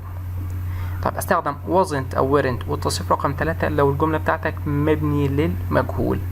بعد كده في كلمة till أو until، بعد كده السبجكت الفعل وهذا التصريف رقم 3. يعني قلنا مثلا كده طبق على المثال اللي فوق ده كده هنا كده، وهو هنا سؤال. الجملة بتقول he space until he had done his homework. هو ايه؟ حتى عمل الواجب بتاعه. اكيد مش هنقول هو ما نامش الا لما عمل الواجب بتاعه. طيب هنا هي ده الفاعل، يبقى الجملة بتاعتك كده مبني للمعلوم، يبقى بشكل مباشر didn't والتصريف رقم 3 عشان طبعا في هنا had وتصريف رقم 3. طب الجملة اللي بعد كده بقى، والجملة دي كانت جاية في امتحان قبل كده وناس كتيرة غلطت فيها. he spaced into prison until he had confessed to doing the crime. هو ايه؟ الى السجن حتى اعترف ان هو ارتكب الجريمة. طب هنا برضو ملاحظة بسيطة خالص كده، كلمة confess to بنجيب بعدها verb plus ing عادي عشان ما حدش يقول هنا to بقى في infinitive وهي معناها يعترف. يبقى هقول هو لم يضع في السجن حتى اعترف بارتكاب الجريمة ولا لم يوضع في السجن؟ أكيد لم يوضع في السجن، وهو مش هيحط نفسه. يبقى معنى كده الجملة بتاعتك active ولا passive؟ يعني مبني للمعلوم ولا مبني للمجهول؟ أكيد مبني للمجهول. يبقى أنت محتاج was أو were والتصريف رقم 3، يبقى he wasn't bought. الجملة رقم 3 خلي بالك برضو علشان دي برضو سهل إن الطلبة تقع فيها. he lived in Cairo until، تقول يا مستر ده في هنا كلمة until وفي هنا lived، ده في لا في didn't والinfinitive ولا couldn't ولا was أو were والتصريف رقم 3. أقول لك عادي خالص مفيش مشاكل، ينفع إن أنا أجيب قبلها ماضي بسيط مثبت عادي خالص، بس دايما يبقى الحدث ده كده هو اللي حصل الأول. he lived in Cairo هو عاش في القاهرة until حتى إيه in 2010، حتى إيه في سنة 2010 died ولا has died ولا had died ولا dies.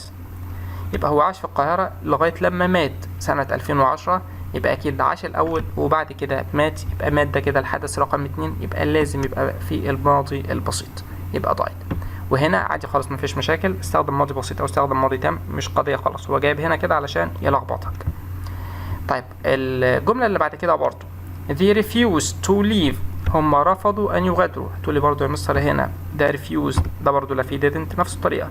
أقول لك refuse ده معناها يرفض، الفعل نفسه أصلا بيدل على النفي، يبقى they refused to leave هم رفضوا أن يغادروا till لما they spaced the money لما ياخدوا الفلوس، يبقى أكيد هياخدوا الفلوس الأول وبعد كده هيمشوا، يبقى اللي هيحصل الأول إن هم هياخدوا الفلوس وذي، يبقى معنى كده ده الجملة بتاعتك مبنية للمعلوم، يبقى أنت عايز هاد والتصريف رقم 3. ما ينفعش نقول have، ما ينفعش have مضارع تام خالص، وتيك ده برضو مضارع بسيط ما تنفعش، have been taken ده مبني للمجهول. اقول كده till the money have been taken. في الحالة دي كده هتبقى صح. طب تعالوا نطبق كام سؤال على الايه الجزء اللي فات ده كده علشان ما نتوهش من بعض. الجملة الأولى بتقول I didn't see my friend. أنا ما شفتش صاحبي. When I arrived at her house لما وصلت البيت عندها she spaced out هي مشت. يبقى أنا ما شفتهاش، يبقى معنى كده أنا وصلت الأول ولا هي مشت الأول؟ أكيد هي مشت الأول، يبقى ده كده على طول في أيوه برافو عليكم الباست بيرفكت، يبقى هذا التصريف رقم 3. الجملة الثانية after he returned home he realized that his wallet. بعد ما روح البيت هو أدرك إن المحفظة بتاعته مالها؟ أكيد المحفظة اتسرقت. في عندنا هنا دي كلمة that، وعندك هنا ده كده ماضي هو وده ماضي، يبقى الجزء اللي هنا على طول ماضي تام. بس خلي بالك بقى stole طبعا ده تصريف رقم 2 فغلط. was stealing ده ماضي مستمر غلط. طب هنا had stolen وهنا have been stolen. هنا رقم B ده مبني للمعلوم ورقم D ده مبني للمجهول، المحفظة بتاعته اتسرقت يبقى أكيد مبني للمجهول، يبقى have been stolen. 3 in the past في الماضي people space the earth was flat. في الماضي الناس إن الأرض كانت يعني مسطحة، ففي الماضي الناس اعتقدت كده الكلام بتاعك في الماضي يبقى بشكل مباشر people thought that the earth was flat. الجملة اللي بعد كده رقم 4 at this time yesterday في الوقت ده من امبارح ونقط for the past. في هنا دي كلمة yesterday وفي at this time في الوقت ده من امبارح، يبقى تحديد وقت معين في الماضي، يبقى معنى كده وده حدث واحد يبقى ماضي مستمر. we space for the bus احنا الاتوبيس، يبقى في الوقت ده من امبارح احنا كنا مستنيين الاتوبيس، يبقى we were waiting for the bus. 5 I didn't write to my friend until I space his letter. في عندك didn't والinfinitive وفي هنا كلمة until، يبقى على طول بشكل مباشر هنا هاتوا التصريف رقم 3 until I had received. number 6 after space the match. after هل في هنا subject؟ ما فيش subject، يبقى على طول هاتوا التصريف رقم 3 winning. 7 space saying the snake she felt scared. ايه رؤية الثعبان، هي طبعا شعرت بالخوف اكيد بعد ما شافت الثعبان. طب بعد ما فيش كلمة after يا مستر اللي بتساوي كلمة after وبنجيب بعدها verb plus ing لو ما فيش subject يبقى على طول كلمة on saying the snake. طيب القاعدة اللي بعد كده عندنا subject فاعل وعندنا كلمة had، وفي بعد had بقى ما بين had وما بين التصريف الثالث بنجيب كلمة no sooner أو كلمة hardly أو كلمة scarcely. بس كلمة no sooner بيبقى في معاها كلمة than في الجزء الثاني، وhardly و scarcely بيبقى معاهم كلمة when. طب معناهم ايه مثلا؟ بمعنى لم يكد ينتهي من فعل الحدث الأول حتى عمل الحدث الثاني، أو بعد ما عمل الحدث الأول عمل الحدث الثاني. المعنى مش هيفرق كتير زي كلمة after كده، بس أهم حاجة شكل القاعدة بحطهم فين في الجملة وبجيب معاهم ايه. يبقى تاني دول كده بحطهم ما بين had وما بين التصريف رقم 3، دي الحاجة الأولى. الحاجة التانية إن كلمة no sooner بيبقى معاها كلمة than، وكلمة hardly و scarcely بيبقى معاها كلمة when، وخلي بالك دي than مش then. طيب السؤال مثلا هيجي كده he had space built a house then he married. في عندك هنا كلمة then، يبقى hardly دي ما تنفعش و scarcely ما تنفعش و after ما ينفعش، يبقى فيها على طول كلمة no sooner. وهنا طبعا اهي موجودة ما بين had وما بين التصريف رقم 3. طب الحتة التانية ان انا ينفع ابدأ بيهم الجملة بتاعتي، بس في حتة بسيطة بقى لما ببدأ بيهم الجملة اللي هي ايه؟ دايما لما ببدأ بيهم الجملة بقدم الفعل المساعد على الفاعل، يعني كده كأنه زي السؤال بس بنحط نقطة في الآخر مش علامة استفهام عادي. يبقى أقول no sooner hardly scarcely هجيب بعدهم مباشرة had وبعد كده الفاعل وبعد كده التصريف رقم 3. وطبعا no sooner بتاخد than و hardly scarcely الاتنين كده كده بياخدوا كلمة when، والجزء التاني زي ما هو فاعل وتصريف رقم 2. يعني هيجي لك السؤال بالشكل ده hardly space the truth when he told me. hardly ادي جت في الاول ما ينفعش اقول he، يبقى دي غلط. طيب had he known طبعا هي دي الاجابه المظبوطه اهي. ورقم سي he ما تنفعش. طب هنا has ده مضارع تام وفي هنا ماضي بسيط فما ينفعش خالص، يبقى hardly had he known the truth.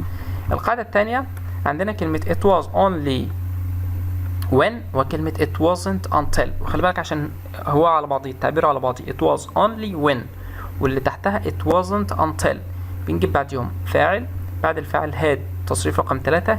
الجزء الثاني بقى المرة دي بربط باستخدام كلمة that وبعد كده فاعل وبعد كده تصريف رقم 2 عادي خالص. طيب معناهم بنفس الطريقة برضو لم يكد ينتهي أو بمجرد أن أو بعد، يعني المعنى إيه مش هيفرق كتير. it wasn't until he had saved the money أدي it wasn't until يبقى على طول الجزء الثاني أنت محتاج كلمة that، يعني كأنه كده إيه بمجرد ما ادخر الفلوس هو على طول إيه اشترى المنزل.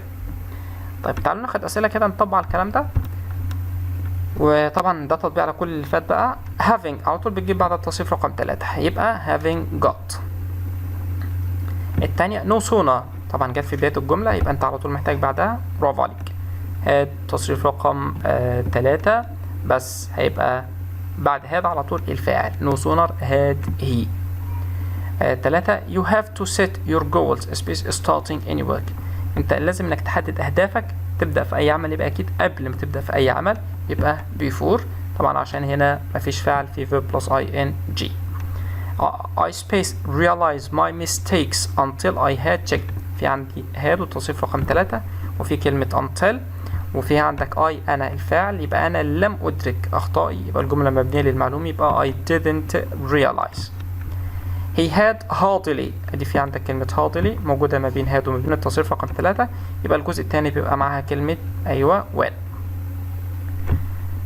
حنان didn't remember what I spaced here the other day. didn't remember حنان ما افتكرتش اللي أنا كنت قلته لها، يبقى أنا قلت الأول وبعد كده هي ما افتكرتش يبقى ده كده قلت الأول ده ماضي تام يبقى had تصريف رقم 3. He had no sooner طبعا أدي no sooner يبقى على طول يبقى هناك في الجزء الثاني على طول كلمة than. بعض الملاحظات السريعة كده وهي إن الباست بيرفكت ده كده الماضي التام ده ينفع إن أنا أستخدمه في الحالة الثالثة أو الثيرد اف كونديشنال اللي هي بتتكون من اف والسبجكت وهاد والتصريف الثالث. الجزء الثاني في عندك سبجكت وود وكود ومايت وهاف والتصريف الثالث. يعني مثال if they had worked hard في عندنا هنا had والتصريف رقم 3 يبقى على طول الجزء الثاني they would have got a promotion كانوا هيحصلوا على ترقية. الحاجة الثانية بستخدمها في حالة wishing in the past يعني تمني في الماضي. طيب القاعدة بتاعتنا عندنا كلمة wish وعندنا كلمة if only معناهم يتمنى يعني أو يا سلام، وبعد كده subject الفاعل فيه بعد كده had والتصريف الثالث. I wish I had studied harder last year في عندنا كلمة last year اهي يبقى الكلام كده في الباست يبقى wish في عندنا I subject في had وفي تصريف رقم 3 هي if only I had studied لغاية الآخر. طيب الحاجة اللي بعد كده كمان في حالة preferences in the past يعني أما أقول لك كده أنا كنت أفضل حاجة بس احنا فين في الباست. طب القاعدة بتاعتنا عندنا كلمة would rather وعندنا subject وعندنا had والتصريف الثالث. القاعدة بتاعتي أو مثال على القاعدة I would rather you hadn't driven the car yesterday. It was very dangerous. في هنا كلمة yesterday يبقى الكلام كده في الباست يبقى أنا كنت أفضل إنك ما كنتش تسوق السيارة بالأمس ده كان خطر جدا. طب هتقول لي يا مستر طب ما لو في البريزنت في الوقت الحالي يبقى أنا بستخدم تصريف رقم 2 يعني I'd rather you didn't drive the car. طيب الملاحظة الأخيرة بقى كده وخلي بالك معايا احنا قلنا كده لما نستخدم كلمة no sooner وهاردل وسكارسلي بنقدم had على الفاعل. طيب في عندنا بعض الاكسبريشنز او التعبيرات والمصطلحات زي كلمة not only كلمة not since كلمة only after only when. التعبيرات دي كده الانفرجن ده كده او التقديم الفعل المساعد او الفعل الناقص بيبقى على الجزء الثاني. يعني ايه؟ بص على المثال الاول كده only when we had all arrived في عندنا had والتصريف رقم 3 يبقى الجزء الثاني هيبقى ماضي بسيط تصريف رقم 2.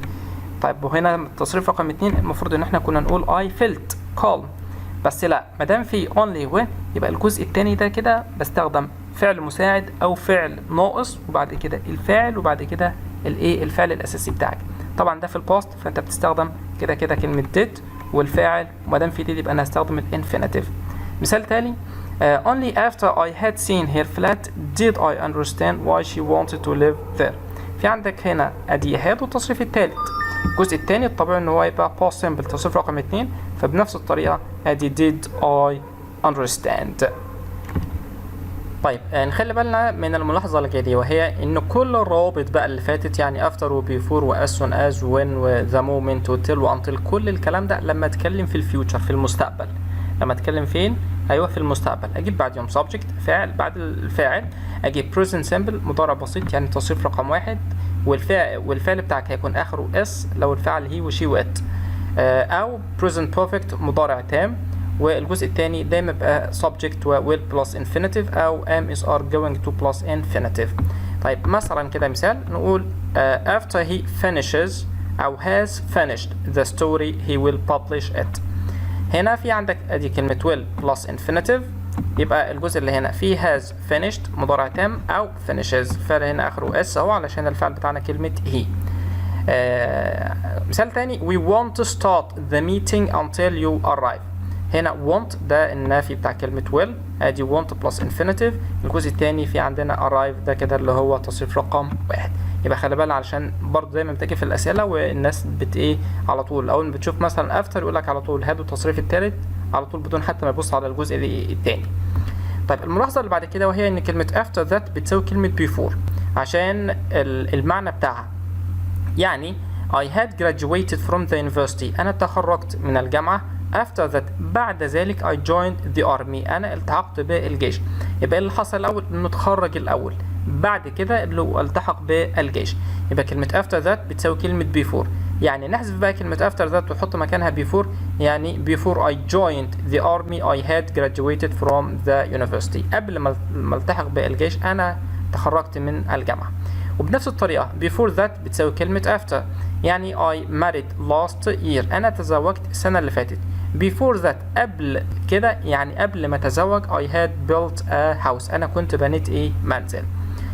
الملاحظة اللي بعد كده برضو مهمة، وهي إن إحنا ينفع نستخدم كلمة already وكلمة just وكلمة since وكلمة for، كلمات بتاعة present perfect عادي اللي هو المضارع التام مع ال past perfect الماضي التام، بس بشرط. إيه بقى الشرط؟ إن دايما الأحداث بتاعتك كلها هتبقى فين؟ في الماضي. يعني they had already had a shower before they went out. هنا عندنا كلمة before اهي، في هنا كلمة went ده كده past simple، وهنا كلمة before يبقى الجزء الثاني had والتصريف رقم 3. يبقى هما بالفعل أخدوا شاور قبل ما يخرجوا. طيب yesterday I met my old friend I hadn't seen him since 2010. هتقول لي يا مستر ده هنا since احنا بنقول I haven't seen him، اقول لك صح I haven't seen him since 2010 لو انا مش عندي الجزء الاولاني ده. بس في عندك كلمة yesterday امبارح I met my old friend، انا قابلت يعني صديق واحد من اصدقائي القدامى انا ما كنتش شفته منذ 2010. يبقى الجزء الاول ده هنا كده في الماضي، يبقى معنى كده على طول الجزء الثاني هيبقى اللي اقدم منه. انا عندي هنا امبارح انا قابلته، انا ما شفتوش من قبل او من ساعة سنة 2010، يبقى من قبل امبارح الكلام ده اللي حصل الاول، انا ما شفتوش من فترة طويلة وبعد كده انا قابلته امبارح. يبقى ترتيب احداث في الماضي. الملاحظة اللي بعد كده برضو مهمة، وهي ان احنا ينفع نستخدم الباست سيمبل الماضي البسيط بدلا من الباست بيرفكت الماضي التام. يعني هنا الجملة دي مثلا اجيلك في الامتحان بالشكل ده كده as soon as I finished painting my flat I space to it. هتقول لي يا مستر اصلا احنا بنقول as soon as I had finished، اقول لك صح، دي صح ودي صح مفيش مشاكل. طب الجزء التاني بقى ما تروحش تختار had والتصريف التالت، ليه؟ عشان as soon as بيبقى بعدها ماضي تام او ماضي بسيط، بس اهم حاجة الجزء التاني لازم يبقى تصريف رقم 2 اللي هو moved. وانت طبعا مادام فهمت القاعدة خلاص هتريح دماغك. اللي حصل الاول ايه؟ ان هو خلص دهان الشقة بتاعته، بعد كده هو انتقل اليها. يبقى خلص الاول وبعد كده انتقل، يبقى انتقل ده كده الحدث رقم 2. دي كانت اخر حاجه معانا النهارده. يا رب الزمن يكون اسهل واحسن بالنسبه لناس كتير دلوقتي، واستنونا بقى في الحل الاسئله، وربنا ان شاء الله يكرمكم ويوفقكم باذن الله تعالى. ولو في اي حد عنده اي سؤال يكتبه في الكومنتس، والسلام عليكم ورحمه الله وبركاته. السلام عليكم ورحمه الله وبركاته. ابنائنا وبناتنا الاعزاء، ازيكم واخباركم ايه؟ يا رب تكونوا بخير وربنا يكرمكم ويوفقكم باذن الله تعالى. ان شاء الله النهارده هنتكلم في الريبورت سبيتش او الدايركت والاندايركت اللي هو الكلام المباشر والغير مباشر. طبعا ده موجود عندنا في 3 انواع من الجمل، اللي هي الجمل الخبريه والجمل الاستفهاميه والاوامر. النهارده ان شاء الله هنتكلم عن الستيتمنتس او الجمل الخبريه. طيب طبعا الدرس سهل خالص كده، وانا مش عايزك يعني تصعبه على نفسك. تعالى كده نبص على الجمله دي كده وهي متحوله ازاي ونشرح من خلالها. الجملة الأولى بتقول نهى said كوما وافتح أقواس I will buy this jacket tomorrow. نهى قالت أنا سوف أشتري الجاكيت ده بكرة. أنا لو رحت نقلت الكلام ده على لساني أنا، فأنا أكيد هقول نهى قالت إن هي كانت هتشتري يعني ذلك الجاكيت يعني إيه اليوم التالي. طيب ما دام في عندك هنا كده كوما وكوتيشن ماركس كده وعلامات تنصيص، يعني معنى كده إن ده دايركت أو كلام مباشر. أنا عايز بقى أحوله إلى ريبورتد أو كلام indirect اللي هو الغير مباشر. لاحظ معايا إنه said أو explained، ودي هنشرحها دلوقتي الفرق ما بين كلمة said وما بين كلمة told. هنا الكوما والكوتيشن ماركس اتحذفت. طب وبعدين يا مستر؟ لاحظ هنا كده ان انا مستخدم كلمه ذات، يبقى كلمه ذات ينفع استخدمها في الجمل الخبريه، او ما دام محطوطه كده ما بين يعني قوسين يعني يبقى معنى كده ان ينفع اكتبها او ما اكتبهاش، الاثنين صح. طيب وبعدين هنا اي حولناها الى شي علشان نهى دي كده بنت، فمعنى كده بغير الضمائر برضو بتاعتي على حسب المتكلم والمخاطب. يعني لو بدل نهى احمد يبقى احمد سيد اي، يبقى انا كده اقول احمد سيد اكيد هي. مثلا كده أحمد and نهى said we، يبقى أحمد ونهى قالوا نحن، يبقى أحمد and نهى said they، وهكذا. طب الحاجة التانية في عندنا هنا مستر في كلمة will، طب إنما هنا في كلمة would، يبقى بغير كل الأزمنة بتاعتك. طيب طبعا will أو would بجيب بعدها الانفينيتيف مفيش مشاكل. هنا كلمة this jacket، this اتحولت إلى that، يبقى معنى كده برضو ضمائر الإشارة برضو بتتحول. jacket tomorrow، وهنا tomorrow متحولة إلى the following day أو the next day. طيب مثال تاني، هاجر said to me I am doing my homework now. هاجر المرة دي كده حولنا كلمة said to إلى كلمة told، وهنشرح دلوقتي زي ما قلت. مي نزلت زي ما هي، حذفنا الكوما وعلامات التنصيص، استخدمنا كلمة ذات يا مستر عشان دي جملة خبرية. هاجر قالت، يبقى هاجر دي I حولناها إلى شي. هنا am حضرتك يا مستر لسه قايل إن كل الأزمنة بحول من مضارع إلى ماضي. طب am ده مضارع، الماضي بتاعها طبعا يا إما was يا إما were، طبعا she هتاخد كلمة was doing my الواجب بتاعي، يبقى هقول الواجب بتاعها، يبقى her homework، ودي كلمة now حولناها إلى كلمة that. طيب ده كده ملخص الزمن سريعا. طب تعالى كده نمسك شوية بالإيه بالتفصيل. فرق ما بين كلمة said وما بين كلمة told كالتالي. أول حاجة طبعا أنت بيجيلك في الامتحان اختياري، لو أنا لقيت عندي في الاختيارات بتاعت كلمة that يبقى أنا محتاج كلمة said. تاني لو أنا لقيت كلمة that يبقى أنا محتاج كلمة said. طب رقم 2 لو أنا لقيت ضمير فاعل يعني I أو he أو she أو they أو we أهو subject pronoun، ما دام في subject pronoun يبقى أنا مباشرة محتاج كلمة said. طب رقم 3 لو أنا عندي اسم من الأسماء، يعني عندك أحمد هاجر نهى، بس بشرط وخلوا بالكم بقى عشان ده مهم جدا، لازم بعد الاسم مباشرة يبقى فيه فعل. يعني أقول لك played was were had would أيا كان، لازم بعد الأسماء دي كده لازم يبقى فيه فعل. الحاجة رقم 4 إن يبقى فيه كلمة to زائد object، يعني مثلا to me to him to her to أحمد وهكذا. ولازم برضو هنا يبقى فيه الكوما والكوتيشن ماركس، يعني كأنها لسه جملة في الدايركت، يعني لسه ما حولتهاش. يبقى تاني said استخدمها في حالة وجود كلمة ذات، ضمير فاعل، لو في عندي أي اسم بس لازم بعد الاسم ده يبقى فيه فعل، يبقى في عندك to واسم واحد أو ضمير مفعول، ولازم يبقى فيه كوما وعلامات التنصيص. أما كلمة told استخدمها لو في عندي ضمير مفعول، يعني بدل I me، بدل he him، بدل she her، بدل they them، بدل we us. الحاجة رقم 2 يبقى في عندي اسم برضو أحمد هاجر نهى. مستر ما احنا لسه قايلين أحمد وهاجر ونهى بستخدمهم مع كلمة said، بس كمل بقى كلامك. لازم بعد الاسم يبقى فيه فعل. طب إنما هنا أحمد هاجر نهى يبقى في بعديهم كلمة that موجودة أو مش موجودة، لازم بعد كده يبقى فيه subject تاني وبعد كده يبقى فيه الفعل. يبقى تاني told استخدمها لو في عندي ضمير مفعول اللي هو الجزء ده كده. حاجة رقم 2 يبقى عندك اسم شخص أو اسم شخص، ولازم بعد الاسم ده كده يبقى فيه كلمة ذات أو يبقى فيه فاعل. طيب تعالى نطبق معايا على الكلام ده كده. تعالى نبص على الكام جملة دول كده على كلمة said وكلمة told. الجملة الأولى أميرة نقط شي يا مستر ده كده ضمير فاعل، يبقى أنا أكيد هختار كلمة said. طيب الجملة التانية أميرة نقط مي يا مستر ده كده ضمير مفعول، يبقى أنا أكيد محتاج كلمة told. أميرة نقط to me، وفي عندي أنا هنا كده أهي كوما، وفي عندك هنا quotation marks يعني علامات تنصيص، يبقى معنى كده برضو ده أصبح كلمة said. 4 أميرة نقط that على طول يا مستر برضو ما دام في كلمة that يبقى في كلمة said. طيب 5 و6 أميرة نقط هدى و6 أميرة نقط هدى. طيب طبق بقى الفرق اللي احنا قلناه. أميرة نقط هدى شي، في بعد هدى شي ده فاعل، ما دام في بعد الاسم فاعل يبقى أنا مباشرة محتاج كلمة برافو عليكم told. إنما 6 أميرة نقط هدى هاد، في بعد هدى هاد وهاد ده فعل، يبقى معنى كده على طول الاسم متبوع بفعل يبقى أنا محتاج كلمة said. إحنا ملخصا كده بنقول إن كلمة said يعني ده فعل لازم ما اجيبش بعديه مفعول، أما كلمة told فعل متعدي لازم يبقى فيه عندي مفعول. طيب الملاحظات بقى اللي احنا قلناها كده واحنا بنشرح، وهي ان احنا دايما بنعمل ايه بقى يا شباب وبنات، ان دايما كل الازمنه بتاعتك بتحول من ازمنه مضارع ده كده الى ازمنه ماضي. يعني لو كان موجود عندي في الاقواس am و is و are يبقى احولهم الى الماضي بتاعهم اللي هو was او were. طب يا مستر مثلا لو كان موجود كلمه was او كلمه were، يعني مثلا I was at the zoo yesterday، يبقى في الحاله ديت كده ده ماضي بسيط، أنا بحول الماضي البسيط إلى ماضي تام اللي هو هاد والتصريف رقم 3. وأحيانا ينفع أخلي الماضي البسيط ماله زي ما هو، بس دايما على طول بنحوله إلى ماضي تام زي ما هنشوف برضو كده في الأسئلة والأمثلة. رقم 2 مثلا كلمة play ده فعل أهو مضارع، يبقى هجيب الماضي بتاعه played. طب لو كان في played يبقى بنفس الطريقة بقى هاد والتصريف رقم 3. لو كلمة كان يبقى هجيب الماضي بتاعها اللي هي كلمة could. طب يا مستر لو في كلمة could، لا مفيش ماضي من could، زي ما هي زيها زي كلمة should، زي مثلا زي كلمة might، زيها زي كلمة would وهكذا.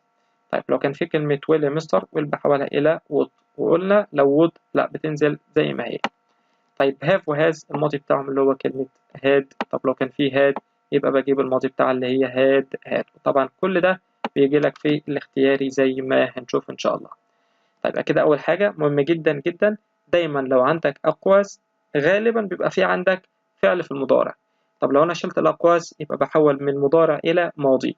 طب لو كان فيها يا مستر جوه الأقواس ماضي يبقى دايما بحول الماضي برضو إلى الأقدم منه، يعني مثلا ماضي بسيط بحوله إلى الماضي التام.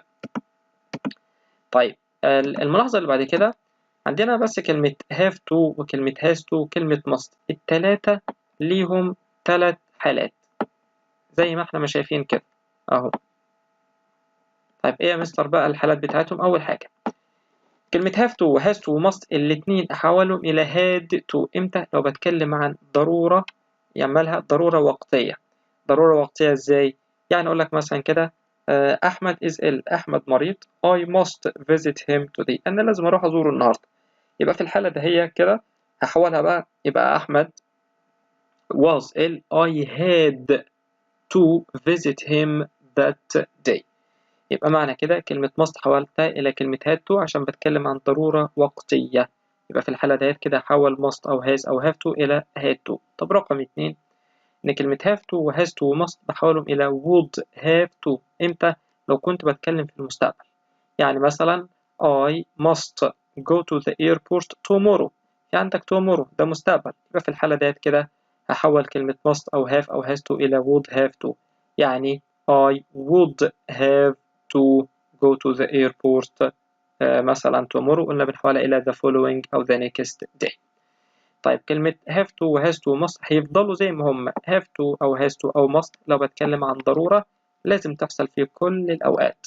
يعني the teacher said that المدرس قال we must obey our parents، لابد إن احنا نطيع يعني والدينا، يبقى طبعا طاعة الوالدين دي في كل الأوقات، يبقى برضو we must obey our parents. يبقى تاني كده have to has to must ليهم 3 حالات، أحولهم إلى had to لو بتكلم عن ضرورة وقتية وأحولها في الماضي. رقم 2 أحولهم إلى would have to لو بتكلم في المستقبل. رقم 3 أحولهم إلى أو يفضلوا زي ما هما يعني have to has to must لو بتكلم عن ضرورة في كل الأوقات. طيب الحاجة اللي بعد كده طبعا إن إحنا قلنا إن أنت في عندك الضمائر بتاعتك بتتغير، وفي عندك برضو ظرف الزمان وظروف المكان، الحاجات دي كلها بتتغير زي ما هي. يعني مثلا I أحولها إلى he أو she على حسب الفاعل، مثلا كلمة my أحولها إلى his أو her برضو على حسب اللي بيتكلم. كلمة ago أحولها إلى before، كلمة here تتحول إلى كلمة there، كلمة yet تتحول إلى كلمة by then، مثلا today that day، now بنحولها إلى then أو at that time، yesterday the day before أو the previous day، tomorrow the following day أو the next day. next بوجه عام تتحول إلى the following، يعني لو عندك next week يبقى the following week أو the week after. طيب تاني كده أنت بيجيلك في الاختياري. طيب يعني يا مستر مثلا كل الحاجات بقى اللي هي قبل الأسهم دي كانت هتبقى موجودة جوه الأقواس. طيب لو مفيش عندي أقواس يبقى أنا محتاج الحاجات اللي بعد الأسهم. طيب طبق كده معايا. الجملة الأولى بتقول رضا told his mom رضا أخبرت أو أخبر مامته إن هو إيه يلعب كرة قدم. بص بقى خليك معايا وأنت بتحل. هل في عندك هنا كوما أو علامات تنصيص؟ لا مفيش. يبقى دايما يا مستر هستخدم أزمنة إيه؟ برافو عليكم، هستخدم أزمنة ماضي. يبقى wants دي غلط، وعندك is دي غلط، وعندك has دي غلط. يبقى الفعل الوحيد اللي ماضي اللي هو wanted. طب رقم 2 he said that he hadn't robbed the bank the month نقط. هو قال إن هو ما سرقش البنك الشهر. طبعا مفيش عندي هنا مستر لا كوما ولا أقواس، وبالتالي عندك هاد وتصريف رقم 3 أهو. طيب معنى كده يا مستر ده أنا بقى جايب على الكلمات اللي هي الظروف الزمان والحاجات دي كلها. عندك هاد وتصريف رقم 3 ده كده زمن إيه؟ ده ماضي تام. طب الماضي التام ده معنى كده إيه بقى؟ يبقى أجو دي كانت بتتحول إلى before، وبالتالي دي غلط، يعني ما ينفعش أساسا أستخدم أجو هنا.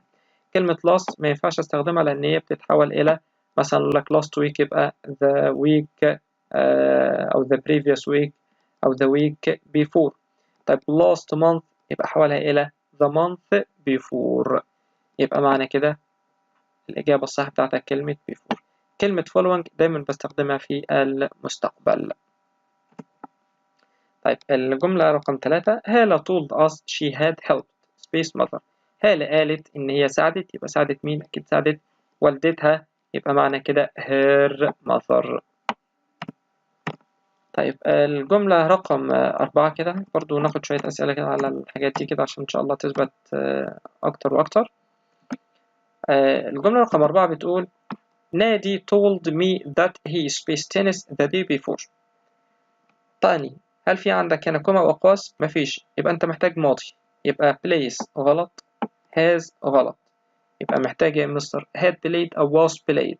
أنا عندي هو يبقى ده الفاعل، يبقى معنى كده إن الكلام بتاعك مبني للمعلوم، يبقى had played. أما was played ده طبعا مبني للمجهول، وطبعا دي ما تنفعش. ثانيا في هنا كلمة the day before يبقى كان أصلها yesterday، وده ماضي بسيط حولته إلى ماضي تام. رقم 2 هند said that it not hot that day. مفيش كوما ولا في أقواس، يبقى أنا محتاج ماضي يا مستر. الوحيد اللي ماضي اللي هو كلمة would be. طبعا would ده الماضي بتاع كلمة well. كريم promised that he spaced us the next morning. أدي promised يا مستر، مفيش عندنا لا كوما ولا أقواس، يبقى أنا محتاج أزمنة ماضي. يبقى will دي غلط، وعندك found دي غلط. يبقى أنا محتاج يا إما would والمصدر، يا إما had والتصريف رقم 3. الاتنين ماضي يا مستر. يبقى بص بقى على الكلمة الدالة على الزمن بتاعك. عندك the next morning. the next morning دي كان أصلها كده إيه بقى؟ أيوه tomorrow morning، يعني بكرة مثلا الصبح أو next morning.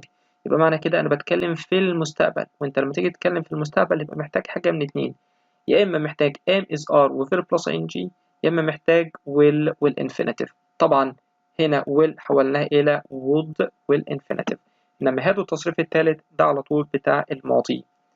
He admitted that he spaced late the night before.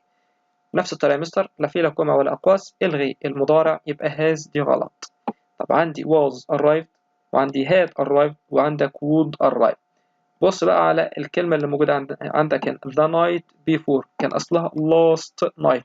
طب و last night ده ماضي بسيط، والماضي البسيط بتحوله إلى ماضي تام، يعني had والتصريف رقم 3 يبقى had arrived. طيب طبعا was arrived ده كده مبني للمجهول، والجملة بتاعتك مبني للمعلوم، فدي غلط خالص. نادية said that she spaced a test the following week. بنفس الطريقة مفيش أقواس ولا في أي حاجة، يبقى المضارع ده غلط. takes غلط، will غلط. يبقى عندك يا إما took يا إما was taking. عندك the following week أهي، يبقى دي كان أصلها next week. طب next ده مستقبل، احنا لسه قايلين في المستقبل يا إما بستخدم will والinfinitive، يا إما بستخدم am is are و verb plus ing. will تتحول ل would، ما عنديش would، يبقى am is are بتتحول إلى was أو were، يبقى was taking. 9 he agreed that he spaced anyone what I had said. هو يعني قال إن هو أكيد مش هيقول لأي حد على اللي أنا قلته. طيب الجملة بتاعتك مفيش لا كوما ولا أقواس برضه يا مستر، الغي المضارع يبقى won't غلط، وعندك doesn't غلط، يا إما wouldn't tell يا إما hadn't tell. أولا hadn't بجيب بعدها التصريف التالت فطبعا دي غلط. طيب يبقى معنى كده wouldn't tell، هذه الإجابة الإيه الصحيحة. 10 at the wedding party yesterday. طبعا دي كانت جاية في امتحان من الامتحانات اللي قبل كده. في حفل الزفاف بتاع الأمس the bride العروس said قالت they spaced the happiest day of her life، إن اليوم ده كان أسعد يوم في حياتها. طيب هنا طبعا مفيش عندك أقواس خالص، يبقى معنى كده الكلام متحول، يبقى أزمنة المضارع غلط يا مستر، مفيش أزمنة ماضي. يعني عندي today was وعندك that day was yesterday had that day had. طيب to دي ما تنفعش ليه؟ لأن to دي المفروض إن أنا كنت بحول إلى that day فدي غلط. طب yesterday برضه ما تنفعش لأن yesterday كنت بحول إلى the day before أو the previous day وبالتالي دي غلط. يبقى أنا يا إما عندي that day was يا إما that day had، الاتنين ماضي. طيب ارجع بقى للتكملة the happiest day أسعد يوم، يبقى معنى كده ذلك اليوم كان. طب يبقى معنى كده كلمة كان يا إما كلمة was يا إما كلمة were، طبعا الدي مفرد فياخد كلمة was. طيب الجزء اللي ده جاي ده مهم جدا جدا، وهو أول حاجة إن كلمة said ينفع إن أنا أستبدلها بأفعال. الأفعال دي كده ما ينفعش أجيب بعدها مفعول، يعني admitted complain، طبعا admit يعترف، وعكسها deny ينكر، complain يشكو، report يعني يبلغ، explain يشرح، reply يرد، وهكذا. أي فعل مش بجيب بعديه مفعول. طيب الحاجة اللي بعد كده احنا قلنا طبعا واحنا بنشرح إن دايما كل الأزمنة بتتغير من أزمنة مضارع لأزمنة ماضي، ومع ذلك في بعض الحالات الأزمنة بتاعتك بتفضل زي ما هي بدون أي تغيير، وهي لو أنا بتكلم عن facts حقائق زي the teacher said to us the sun rises in the east، المدرس قال الشمس بتطلع من الشرق. طيب الكلام ده كده لما أجي أحوله هقول كده the teacher told us that the sun rises ولا rose ولا has risen ولا is rising. يا مستر الكلام ده حقيقة علمية، وبالتالي الحقائق الأزمنة بتاعتك مش بتتغير، يبقى أنا أختار rises. طيب رقم 2 لو أنا عندي الكلام اتقال منذ فترة قليلة، يعني عندك كلمة a moment ago a short time ago have أو has just said tomorrow، يعني الظروف الزمنية بتاعتك ما تحولتش tomorrow today next week yesterday وهكذا. يعني مثلا نادر said to me a moment ago، في عندك كلمة a moment ago، أيوة يبقى الأزمنة بتاعتك مالها؟ برافو عليكم، هتنزل زي ما هي بدون أي تغيير I will buy a car tomorrow. يبقى نادر told me a moment ago that he، على طول يا مستر أنا كده في عندك a moment ago أهي، وفي كمان كلمة tomorrow، يبقى معنى كده الأزمنة مش هتتغير، يبقى will buy. طيب بعد الأفعال دي كده يعني بعد كلمة wish أو if only أو had، والتصريف رقم 3 had better would rather could should might، بعد اللي بيجي بعد الكلمات دي كده بيبقى بينزل زي ما هو بدون أي تغيير. يعني محمود said I wish I knew his name، محمود قال يعني أنا بتمنى إن أنا كنت أعرف اسمه، يبقى محمود said that he wished he، عندك new هنا مستر أهي، ده تصريف رقم 2، يبقى هينزل زي ما هو بدون أي تغيير. يبقى اللي بيجي بعد الحاجات دي كده ماله بينزل زي ما هو بدون أي تغيير. طيب الحاجة اللي بعد كده ودي برضو مهمة جدا، وهي دايما لو فعل القول في أزمنة المضارع أو في المستقبل أو في الأزمنة التامة، يعني مثلا عمرو says، أدي says أهي مضارع أهي مستر، يبقى معنى كده اللي جوه الأقواس هينزل زي ما هو بدون أي تغيير I won't، يبقى معنى كده ده مضارع بسيط، يبقى زي ما هو، يبقى عمرو says he won't. اوعى تقول لي بقى won't، أقول لك لأ، ليه؟ لأن مع كلمة he وشي وإد دايما الفعل بتاعك بيبقى آخره اس، يبقى he wants. يبقى معنى كده لو فعل القول في المضارع says أو tells أو has told أو has said وهكذا، كل الكلام ده كده يبقى الأزمنة بتاعتك بتنزل زي ما هي بدون أي تغيير. الحاجة اللي بعد كده وهي إن دايما الماضي التام أو الأزمنة الماضي بوجه عام دايما لما استخدمها في جمل فيها أدوات ربط، يعني سواء كان مثلا ماضي تام، ماضي مستمر، ماضي بسيط، الحاجات دي كده الأزمنة دي بتنزل زي ما هي بدون أي تغيير. يعني أحمد said to me I was doing my homework when you phoned. أحمد قال أنا كنت بعمل واجب لما أنت اتصلت. يبقى معنى كده هنا عندك was doing يبقى زي ما هو مفيش تغيير. هنا عندك phoned يبقى ماضي بسيط يبقى هينزل زي ما هو بدون أي تغيير. الحاجة اللي بعد كده دايما برضو بنزل الأزمنة بتاعتي لو بتكلم في الحالة التانية أو الحالة التالتة لقاعدة F. يعني مثلا Peter said if I were rich I would travel a lot. يبقى Peter said that if he were أهو حالة تانية يبقى هناك would والinfinitive بدون أي تغيير. طيب تعالوا بقى نطبق على الكلام كده اللي فات ده كله. My father said that the earth space around the sun. أبي قال إن الأرض بتدور حول الشمس. دي يا مستر على طول حقيقة علمية. يبقى الأزمنة بتاعتك مش هتتغير. يبقى طبعا جملة مضارع بسيط عشان الحقائق يبقى goes. طبعا الأرض مفرد يبقى الفعل آخره s.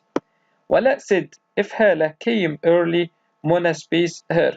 طبعا أدي كلمة if يا مستر وعندك هنا came ده تصريف رقم 2 يبقى دي الحالة الثانية. يبقى الجزء اللي هناك would والinfinitive would meet. طيب هناخد بقى أسئلة كده على كل الكلام اللي فات. الجملة الأولى عادل نقط the match had already started. عندك the match أهو ده اسم في بعد الاسم فعل مباشرة. ما دام في عندك الاسم بعديه فعل يبقى ده أنا محتاج فعل لازم يبقى على طول محتاج كلمة said. يبقى علاء قال المباراة بالفعل بدأت. الجملة الثانية نعمة says she speaks in a bank. عندك says يا مستر يبقى ده معنى كده إن فعل القول في المضارع. يبقى معنى كده الأزمنة بتاعتك مش هحتاج إن أنا أغيرها. يبقى had غلط was غلط would غلط لأن مفيش عندي أي حاجة يعني تدل على إن الكلام بتاعك كان في الباست. يبقى نعمة says she works in a bank. هي بتقول إن هي بتشتغل في بنك. طيب رقم 3 مها said a moment ago. في كلمة a moment ago يا مستر يبقى معنى كده برضو في عندك في الجملة بتاعتك كلمة tonight النهاردة بالليل. يبقى معنى كده الجملة بتاعتي مش هغير الأزمنة بتاعتك. يبقى had ده غلط علشان ده مش ماضي was ده غلط عشان ده مش ماضي ولا has ده مضارع تام. في عندك كلمة tonight يبقى معنى كده بتكلم في المستقبل يبقى will infinitive. طيب الجملة رقم 4 The teacher said that Cairo is the capital of Egypt. المدرس قال إن القاهرة طبعا عاصمة مصر. دي برضو حقيقة علمية يا مستر. يبقى معنى كده Cairo is the capital of Egypt. دي طبعا حقيقة مش محتاجة أي تغيير خالص. طيب رقم 5 I'd rather play football he said he.